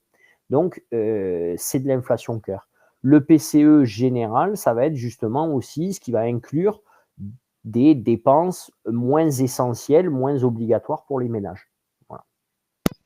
Ok, ça marche, merci. Et d'autres questions? Non. Allez, bon, ben Non. alors, on va pouvoir avancer vers les graphiques. Donc, ben, on vient un petit peu de le tracer, hein. On a quand même une semaine à fort enjeu parce que je trouve qu'on a une Fed qui vient d'arriver qui vient de se positionner en disant, nous, en gros, on est au poker et on paye pour voir. Voilà, en gros, c'est ça qu'il a fait. Il a dit, moi j'ai mes cartes, je paye pour voir. Je paye le pot là et je veux voir le flop. Voilà, donc ça veut dire, je laisse passer le temps et je veux voir ce qu'il y aura comme carte, voir si je peux choper une bonne carte au milieu. Donc, il s'est donné du temps. Il pouvait payer, il a bien fait, il s'est donné du temps. A contrario, il a quand même mis une forme de pression parce qu'il rappelle que l'inflation pourra être plus forte qu'attendue. Donc là, vous l'avez compris, on va directement aller vers les enjeux majeurs. L'enjeu majeur numéro 1 de la semaine, ça va être le PCE, ça va être cette inflation. Parce que si cette inflation, elle sort, forcément, si elle sort plus forte qu'attendue, mais dans les attentes, d'accord, enfin, plus forte qu'attendue. Si elle sort, ma phrase, elle n'était pas trop logique, là, plus forte qu'attendue dans les attentes. Non, si elle sort plus forte que la précédente, d'accord, plus forte que ce que l'on aurait voulu. Donc, si elle dénote, si elle montre une certaine augmentation, un certain redressement de l'inflation, ça aurait eu normalement comme effet de paniquer un peu le marché, parce que le marché, en fait, se serait dit, oulala, on commence à avoir de l'inflation alors qu'on n'a aucune donnée économique qui nous montre du positif économique. Donc, stagflation.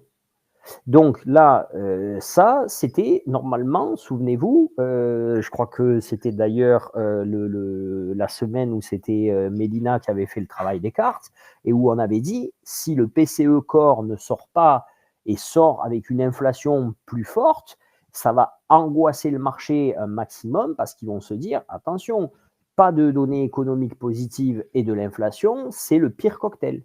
Là, quelque part, Powell, ça y est, il a déjà préparé le marché à ça. Il leur a dit, écoutez, de toute façon, c'est simple, sur l'année 2025, on attend que l'inflation, elle augmente. On ne l'attend plus à 2,5, on l'attend à 2,8. Donc là, quelque part, si on sort à 2,7 ou si on sort à 2,6, oui, on sera toujours bien au-dessus des 2,20 de la dernière fois. On sera toujours, regardez, si on sort même là par rapport à 2,6 de la dernière fois sur une année glissante, si on sort à 2,6 ou à 2,7, on sera quelque part exactement au même endroit que la dernière fois. Et là, on peut voir que en glissée mensuelle, on a un PCE qui, lui, est plutôt attendu donc avec un net redressement en indice des ménages, hein. Mais en réel, au niveau statistique, que l'on aura vendredi, si on est finalement dans les clous de la Fed, puisque la Fed nous dit 2,8, regardez ici, la Fed, elle nous dit sur l'année 2025 2,8, d'accord?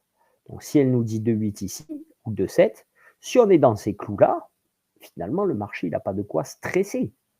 Le marché, il va se dire, OK, le plan se déroule comme prévu par la Fed. Donc, c'est là où la Fed, elle a été, pour moi, Powell, il a été encore une fois très, très fort. C'est qu'avant, et bon, on peut se douter en plus qu'il avait un petit peu d'informations, le mec, à mon avis. Il sait de quoi est fait un petit peu le chiffre à 4 jours près. Donc, on peut se dire que si ça sort vers les 2,6 ou les 2,7, on est plutôt, finalement, au lieu que ça angoisse le marché pourra se dire, bah tiens, ça se passe comme prévu.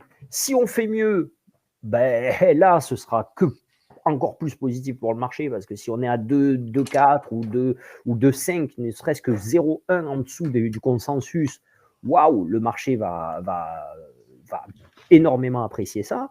Bon, par contre, si on est vers du 3, là, ça peut un peu inquiéter, mais il y a moins, selon moi, je ne vois pas de raison dans les données que l'on a analysées, des ventes au détail, etc., d'être vers un 3. Soit on doit être dans la même zone, soit on doit être plutôt vers en bas. Mais on ne doit pas on ne devrait pas remonter au niveau inflationniste. Pourquoi? Parce que là, on parle bien pas d'une sensation d'inflation, mais on parle bien d'une donnée, d'une réelle donnée, de ce qu'elle est sur le marché. Et cette donnée sur le marché, elle ne peut pas tenir compte des taxes douanières qui ne sont pas encore en place, puisqu'elles arriveront que le 2 avril. D'accord? Donc, le marché, je pense qu'il peut trouver du positif là-dedans. Il faut espérer en tout cas qu'on lui donne, parce que à l'inverse, si ça ressort à 2,8 ou à 3, et qu'on se dit, mais attention, on est déjà à 3 alors que les taxes douanières ne sont pas arrivées, et là, grosse panique. Donc, ça va être quand même une semaine à gros mouvement. Gros mouvement, forcément, lundi, PMI des services, quand il va sortir. Donc le PMI des services, c'est vraiment ce que pensent les chefs d'entreprise. Donc s'ils sont positifs, qu'ils sont contents de leur carnet de commandes, on pourrait avoir plutôt un mouvement où on reviendrait ici, regardez, titiller les 20 150 pour finalement essayer quand même par finir de les casser, ces 20 150 qui nous ont fait blocage. On le sait, le troisième passage est toujours le meilleur, mais blocage une fois, blocage 2 fois, bon, il faudrait finalement qu'on arrive à passer là-dessus et à finir au-dessus de ces 150, clôturer au-dessus des 150, ça nous ferait du bien. Donc je pense que lundi, c'est le target clairement qu'il va y avoir. Les Européens pourraient peut-être rendre un peu parce qu'ils sont plus inquiets justement par les droits de douane qui arrivent et ce que ça peut amener. On aura en plus le matin des PMI services aussi européens, japonais, etc. Donc, si les PMI services sortent dans le bon sens, on devrait pouvoir essayer de clôturer au-dessus des 150. Ça veut dire qu'on les casserait sur l'ouverture de la séance. On devrait revenir dessus, peut-être même à 20 000, là vous voyez, sur cette zone 20 000, 20 080, 19 980, et repartir directement pour clôturer au-dessus, peut-être vers les 220 ici, ce serait très bien. Si on considère que donc lundi, on clôture au-dessus des 220, mardi, on n'a pas vraiment d'infos nous permettant de pouvoir si la confiance des consommateurs, mais la confiance des consommateurs, finalement, si vous voulez, Powell, il a un petit peu mise de côté en disant que cette donnée, elle était un peu une aberration. Bon, déjà, il l'a tuée, quoi, la donnée. Donc, voilà.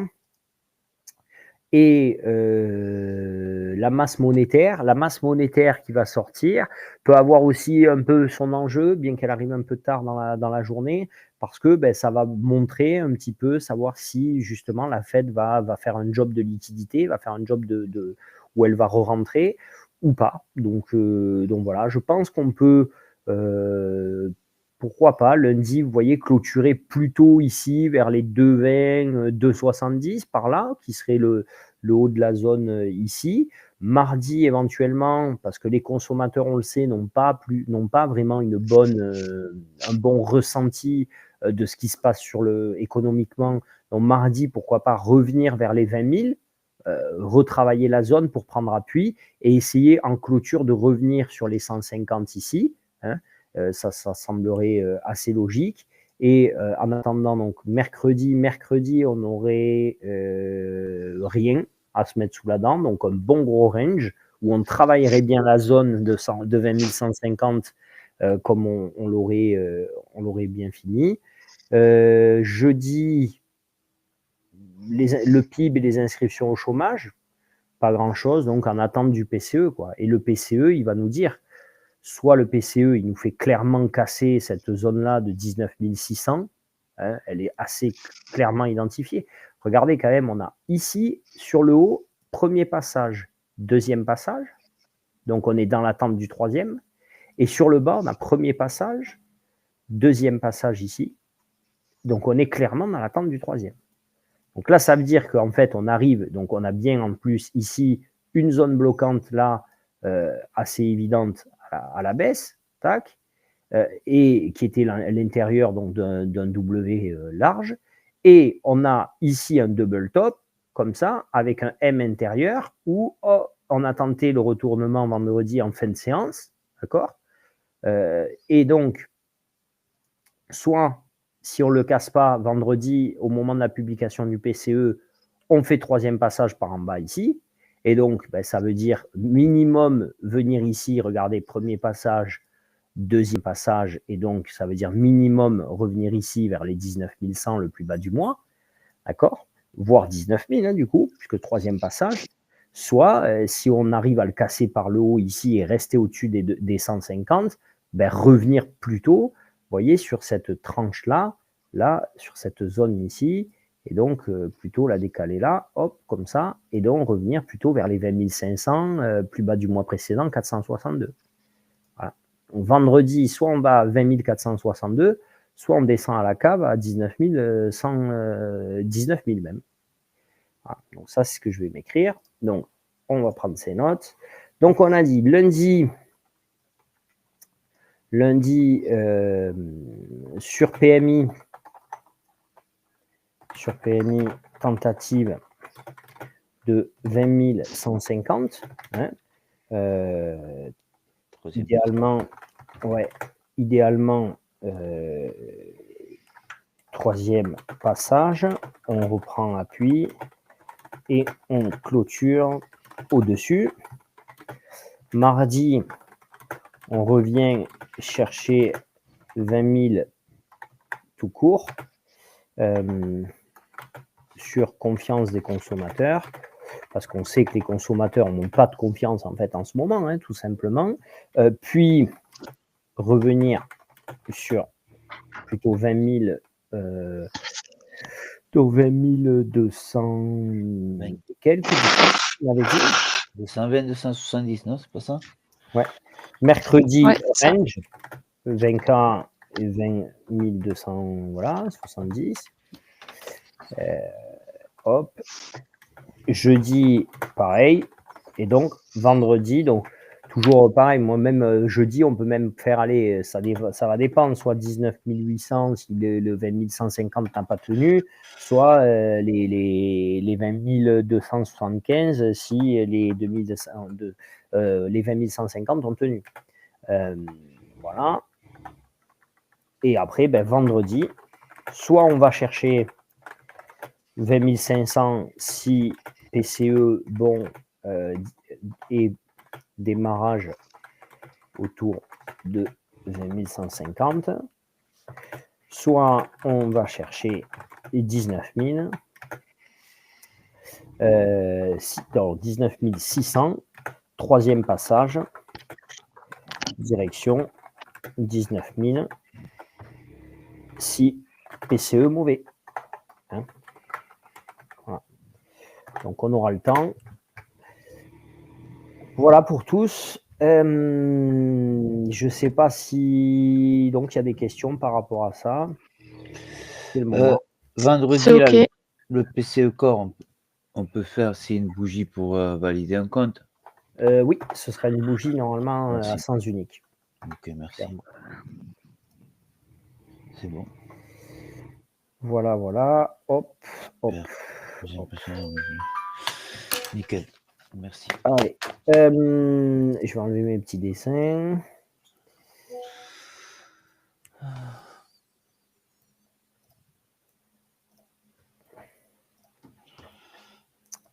Alors, pour ce qui est du site Bullnox, hop. Alors, c'est vrai que je n'ai pas vraiment préparé de notes là-dessus, donc je vous demanderai d'être tolérant parce que je voulais bien m'axer sur la partie sur la Fed, c'était quand même beaucoup plus important.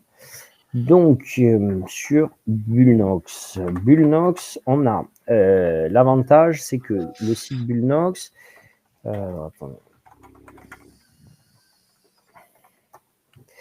Donc, Bullnox, il propose quoi? Il propose la même chose un petit peu que Apex. C'est des contrats donc 25 000. Le contrat 25 000 existe comme chez Apex. Le contrat 25 000, c'est 3 contrats maximum, alors que chez Apex, c'est 4. D'accord?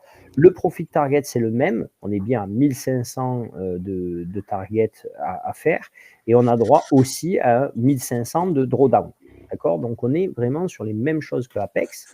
On va avoir la possibilité, donc il y a deux options. Ils ont une autre option une option 2, donc où le compte, en fait, vous avez 2 phases d'évaluation, vous le payez, ou je crois que c'est 2 phases d'évaluation, je ne suis pas très sûr, mais je ne m'y suis pas trop intéressé sur l'option 2.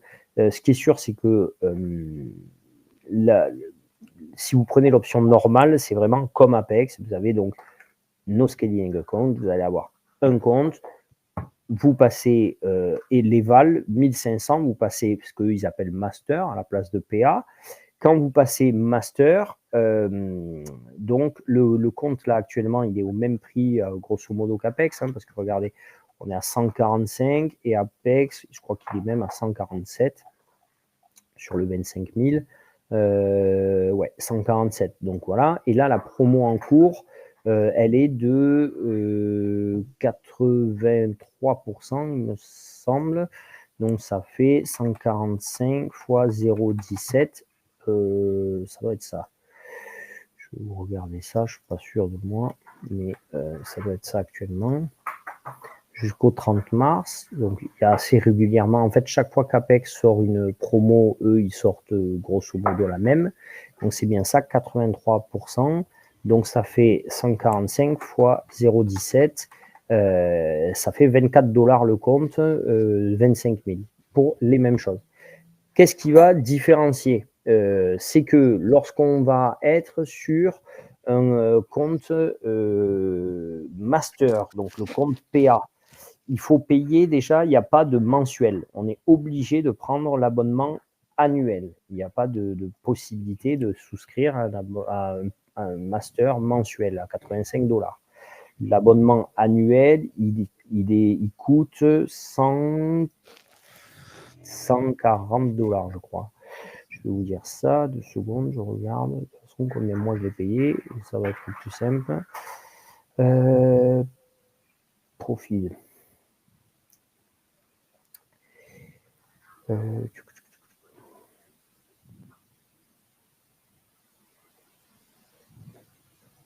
drawdown, il est dynamique et après fixe comme nous ou c'est peu dynamique? Le drawdown, il est pareil, dynamique. Oui, donc c'est ça. L'éval, il est à 143 $. Le PA, pardon, il est à 143 $. OK. Et il est, oui, toujours pareil. Donc le drawdown, il est de dynamique, il vous suit.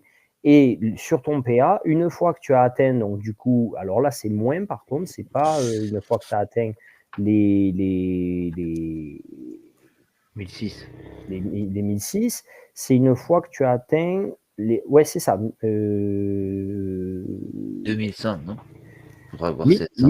Voilà, 1006. Une fois que tu as atteint les 1006, il reste bloqué à 25 100. D'accord. Donc, sur ton PA, donc on va l'écrire, ce sera plus simple. Donc, tu as évaluation, tu payes 25 $ en gros actuellement, et tu dois faire 1005 de profit, 1005 de perte. Ça, pour passer professionnel, enfin master, ils appellent ça, ok, passer master. Là, tu vas arriver en phase 2, master, tu dois faire 1006, d'accord, comme chez Apex, pour avoir le drawdown. Donc, c'est pareil, tu as 1005 de perte max et tu vas avoir ton drawdown qui va se figer à 25 100, drawdown fixe. D'accord. Une fois que tu as ça, là, tu vas pouvoir retirer tout ce qui dépasse du coup, les 1006. D'accord. Donc, tu retires à partir de là. C'est comme si tu étais au zéro. Exactement. Et il va toujours falloir que pour un retrait, tu laisses sur le compte les 26 600. D'accord. Ouais. Attends, hop, on va faire comme ça, ça sera mieux. Ouais.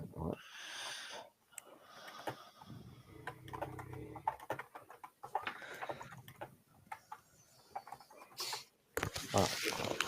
Donc, c'est exactement ça le schéma. On peut retirer que ce qui dépasse les 26 600. Les retraits, ils ont lieu que les mercredis. tu peux retirer tous les mercredis, ceux qui dépassent. C'est cool. Voilà. Parce qu'en fait, Ça peut être que 100 $. Ça peut être que 100 $. Ah ouais, d'accord. Alors attends, C'est cool parce que si Ah. tu le gagnes le mardi, tu payes le mercredi. je te confirme si ça peut être que le 100 $ ou pas. Ouais. Parce que, oui, tu demandes le mardi, tu es payé le mercredi. Délire. Après, ça c'est immédiat. Et tu as normalement un C'est un minimum. Non, tu as un maximum de retrait. Et est-ce que tu as un minimum?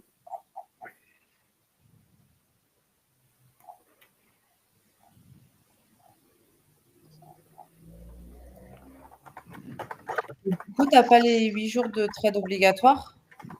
Alors, si, tu as un nombre de jours obligatoire aussi. C'est que j'ai trouvé. Donc, alors, en fait, c'est plus compliqué que ça, ouais, d'accord. Donc, tu as le droit, tu peux pas retirer 100 $. Tu peux retirer, ici, tu peux retirer tous les mercredis, c'est un retrait minimum de 1000 $. Ah. 1000 $ minimum sur un 25 000 et maximum, pareil. Quoi, pareil? Maximum 1000 $ aussi.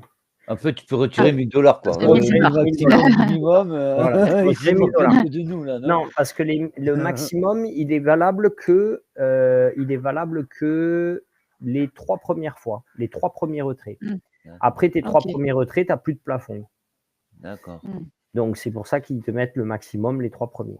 Et la règle de retrait, c'est que tu dois avoir 40% d'un jour, 40% de ton solde, un jour de gain. Ouais. Maximum. Pareil. Okay. Après, c'est toujours le même système. Si tu dépasses, tu vas plus haut. C'est ça, c'est toujours le même système. Ouais. Voilà. Il y a aussi des comptes 10 000. Et les comptes 10 000 te permettent de retirer 500 $ par contre. Et les comptes 10 000, tu dois faire, c'est ce que je vais regarder. J'essaie de voir parce que je n'ai pas tout analysé. Compte 10 000. Ouais, maintenant que tu le dis, je me dis 10 000.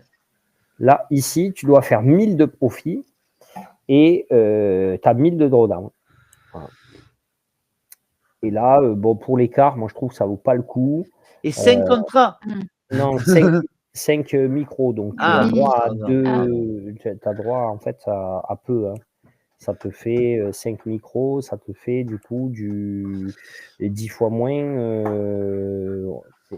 Tu es à 0,5. À 0,5. Maxime, on a le droit de le faire, ça. S'il ne nous reste pas beaucoup sur le PA, de se mettre un micro et de remonter avec la micro. Oui, bien sûr, tu as le droit. Parce qu'on n'y avait pas pensé la dernière fois, Nabila, elle a dit, j'ai trouvé que c'était très intelligent. Et on n'y pense jamais. Ouais. Donc voilà. Un demi-contrat. 0,5 contrat. Ouais. Ça fait 10 € le point. Ouais. Bon. Ah, ça fait la moitié de nous. C'est pas si mini que ça. Ouais, il faut faire 4 trades, quoi. Ah, ouais, d'accord. Ouais, puis il faut faire 1000, quoi. Ah ouais. Ça en fait du point. Ouais. Ça fait 100 points, quoi, à faire. Voilà. Donc, je pense que le 25 000, le format 25, il est très bien. Et tu dois avoir donc 10 jours de trading entre tes payouts pour pouvoir demander. 10 jours. Alors, c'est pas tous les mercredis, alors. Et c'est que le mercredi. D'accord. Donc, c'est 10 jours et que le mercredi. Tu es payé le mercredi. Ouais. Voilà. Donc, passé tes 10 jours, tu es payé chaque fois le mercredi. C'est rien de révolutionnaire, c'est pas. C'est un peu kiff-kiff. Hein. Voilà, non, mais c'est plus que kiff-kiff. Hein. C'est juste parce que comme vous me demandiez, c'est pour ça que je vous en parle. Mais après, c'est vraiment plus que kiff-kiff. La seule chose que j'ai trouvé pas mal, c'est aussi le fait que quelque part tu es bon. Ça, c'est un peu toujours pareil, mais ceux qui progressent.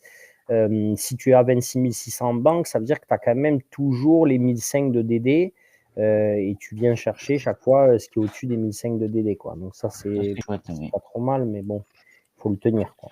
Et après, voilà. Alors, c'est ce que j'ai trouvé bien aussi, c'est que pour tous ceux qui ont les gros comptes qui les démangent, dédicace à certains, là, ça calme. Ah ouais, parce que le compte 50 000, ça va. Le compte 50 000, il vaut le même prix, grosso modo, que chez Apex. Parce que, je vais vous montrer, on est à donc 120, même là en ce moment on est moins cher même, vous voyez, 125. 125 moins la promo, comme c'est 0,17. Là, on est à 21 $ le compte 50 000. On doit faire pareil, 3 000 de target, 2005 de drawdown. Le 100 000, donc on est kiff-kiff. Le 150 000, déjà, regardez, il est à ici 325, donc x 0,17. Mais des fois, ils font des promos à 90%, pareil. Donc, quand il est à 325 x 0,10, du coup, il est à 30 $. Donc, c'est un peu le même prix que chez Apex. Par contre, quand tu valides, bon, j'ai pas fait de 250 000, donc je ne saurais pas vous dire sur. Ah ben si, je peux l'avoir là. J'ai la liste. Alors attendez, j'avais fait exprès en plus de prendre la liste. Donc, on est quand même sur un coût de prix master qui pique le cul, honnêtement. Parce que le compte 150 000 en master, il est à 500 $. Ouais. Et c'est ton premier payout. La moitié de ton premier payout. Et ouais. Putain. Donc, le compte master, il est à 145 $ pour le 50 000, il est à 495 $ pour le 150 000, et il est à le 250 000, il est à 895 $. Ça, c'est quand les 25 000 te rapportent assez. Ouais, même c'est jamais, hein, parce que moi, aller mettre 900 $ dans un PA. 900, non, mais 500. Ouais, 500, je l'ai, donc je le fais, mais je t'avoue que je savais pas qu'il coûtait aussi cher. Et quand je l'ai pris, moi, il y avait une promo à 90%, je l'ai pris 30 balles, je me suis dit, bon, bah, c'est cool, je vais faire comme chez Apex. Ouais, bon. Quand le jour où j'ai voulu le signer, ils m'ont sorti la facture, j'ai dégluti, tu vois. Ouais. Je me suis dit, je fais quoi? Je le prends ou tant pis, je le laisse tomber, j'ai perdu 30 balles. Bon, là, t'as intérêt à ce qu'il te crache de l'argent. Hein. À 498 $, il vaut mieux. Toi, tu vas y arriver, toi. Ouais, moi je suis comme les autres, mais voilà. Là, ça te calme, ça te donne moins envie d'essayer de faire des gros comptes, en fait. Et les 50 000 en master? Le 50 000 en master, il est à 140. Pareil, 140. Il y a écrit 125. Non, 125, c'est l'Eval, là. Ah, l'Eval, autant pour moi, d'accord. Il est exactement le master, je crois qu'il a 148, je vais te dire exactement. Je trouve plus. Ah, c'est ce qu'il y a écrit dessous, 500 off, 600 off, c'est ça? Non, c'est pas ça. Non, c'est la promo. Là, je l'ai là, hop, le 50 000, tac, tac, tac, puisque j'en ai un, 148. Voilà. 143 le 25, 148 le 50. Purée, c'est pas beaucoup. Hein. Ouais. Donc voilà. Donc bon, en soi, c'est vraiment. Alors, la seule chose qui est cool, c'est que la seule règle que tu as, c'est les 40%. Et donc, si tu sais que tu n'as pas fait. Et par contre, ce qui est bien, regardez, je vous le montre, c'est que. Hop, je vais vous montrer ça comme ça. Hop. Hop. Là. Ce qui est cool, c'est que tu vois, tu prends t'as ton nombre de jours. Ici, tu as ta balance et tu as ce que tu dois laisser. Et après, ici, ils te mettent 40%, ils te disent où c'est que tu en es. Ah oui. Tu vois? Donc ça, c'est cool parce que tu as les graphiques comme ça, ils te montrent bien où c'est que tu es positionné, etc. Ça te permet assez facilement, en fait, à un coup d'œil, de savoir si tu peux faire ton payout ou pas. Ça, c'est quand même cool. Tu n'as pas de phase d'attente de te dire est-ce qu'ils vont accepter ou refuser mon payout. Quand tu le demandes, tu sais que d'office, il est accepté ou pas, parce que tu sais. Et il y a cette histoire aussi d'ATM et tout ça? C'est toujours pareil? Non, il n'y a pas cette histoire-là. Tu peux D'accord. doubler. Ah, tu n'as pas de SL, tu n'as rien du tout. Pas de SL obligatoire, tu n'as rien. Tu dois faire juste ça, c'est chouette, ton seul jour. Ben non, c'est pas chouette. C'est fou, hein. Et non, les règles, hein, c'est chiant, hein, les règles. Hein. Ah là là, ça c'est chouette. Ah, c'est pas ça, Ça, c'est c'est que des fois ça descend à Ah, des 600, fois, ça ça double. remonte et ça Des fois, paye. ouais, des fois on double. Hein. Des fois on double. Non, je double pas. Je double plus, pardon. Aïe, aïe. Ah putain. Non. Oui. Et c'est bien qu'il n'y ait pas ces règles pour te refuser le paiement. Ça, c'est bien. Voilà. C'est ça que je. Voilà, c'est juste ce ça. sens-là En que fait, je dis. ce que je trouvais bien, c'est que tu n'as que cette règle-là, 40%, et que quelque part, quand tu sais que tu as atteint ton payout, certes, quand même, bon, il est plus dur à atteindre, mais quand tu l'atteins, tu sais que tu l'as, quoi. Ils te disent pas non, c'est refusé parce que X ou Y, tu vois. Comme Alors avant, bon, avec Apex. Comme avant avec Apex. Alors que, bon, c'est vrai que on a eu, par exemple, Joachim, il savait pas vraiment pourquoi on lui avait refusé, il se doute parce qu'il est rentré sans ATM une fois. Bon, c'est sévère, quoi. Là, tu n'as pas fait tes 40%, tu sais que tu as ton payout. Ça, c'est pas mal. Après, bon, tu payes un peu moins cher les évals, puisque tu es à 24.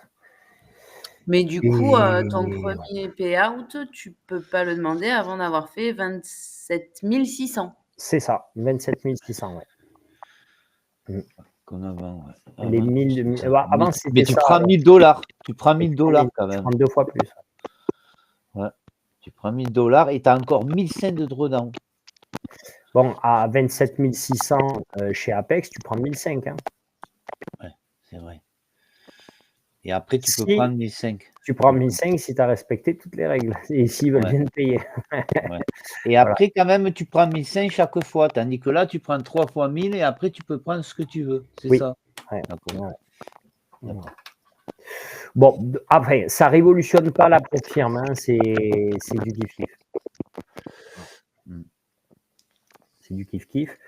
Et on verra un peu des deux. Alors, les trucs là, et moi je me suis intéressé qu'aux comptes où c'est la même chose que nous. Je me suis pas intéressé aux comptes qui valent encore moins cher, je crois. Il y a des comptes qui valent encore moins cher où tu as 2 phases d'évaluation.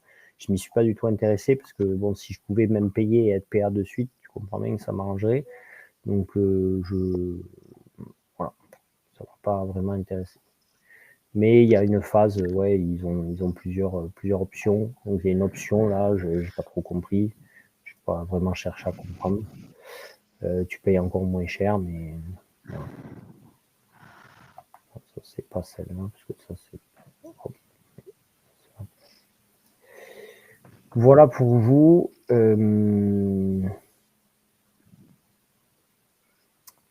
Bon, bah écoutez, j'espère que c'est bon. Oui, si certains veulent aller chez Bullnox, qu'ils me le disent, parce que du coup, on a un code promo, c'est Dvesti80. Dvesti80 quelque chose. Et je vais le chercher.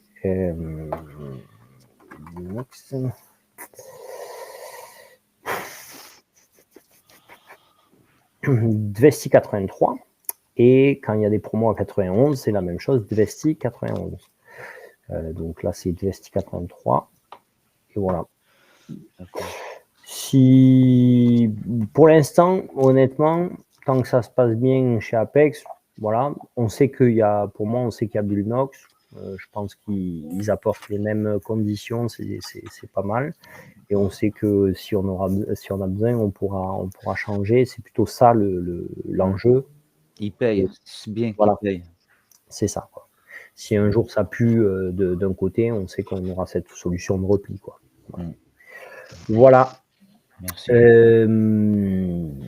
Écoutez, merci à tous. S'il n'y a pas de questions, bon, c'est cool. Je vois qu'il y en a quelques-uns qui étaient nouveaux, qui sont venus. J'espère que ça a été assez clair. Surtout sur la partie d'analyse des marchés, de la psychologie des marchés, l'analyse fondamentale, hein, qui est, comme on l'a vu jeudi dernier, la plus importante pour savoir ce que l'on fait. Voilà. Bon. Parfait. Salut à tous. Merci. À ciao. demain. À l'ouverture. demain. Ouais. Allez, à ciao. 2h30 encore demain. Ah, c'est ça. Oui. Yes, Ouais. encore Bonne toute la soirée. semaine prochaine, toute la semaine Ouais. prochaine, 2h30, et la semaine après, on reprendra à 15h30. Ok, Voilà.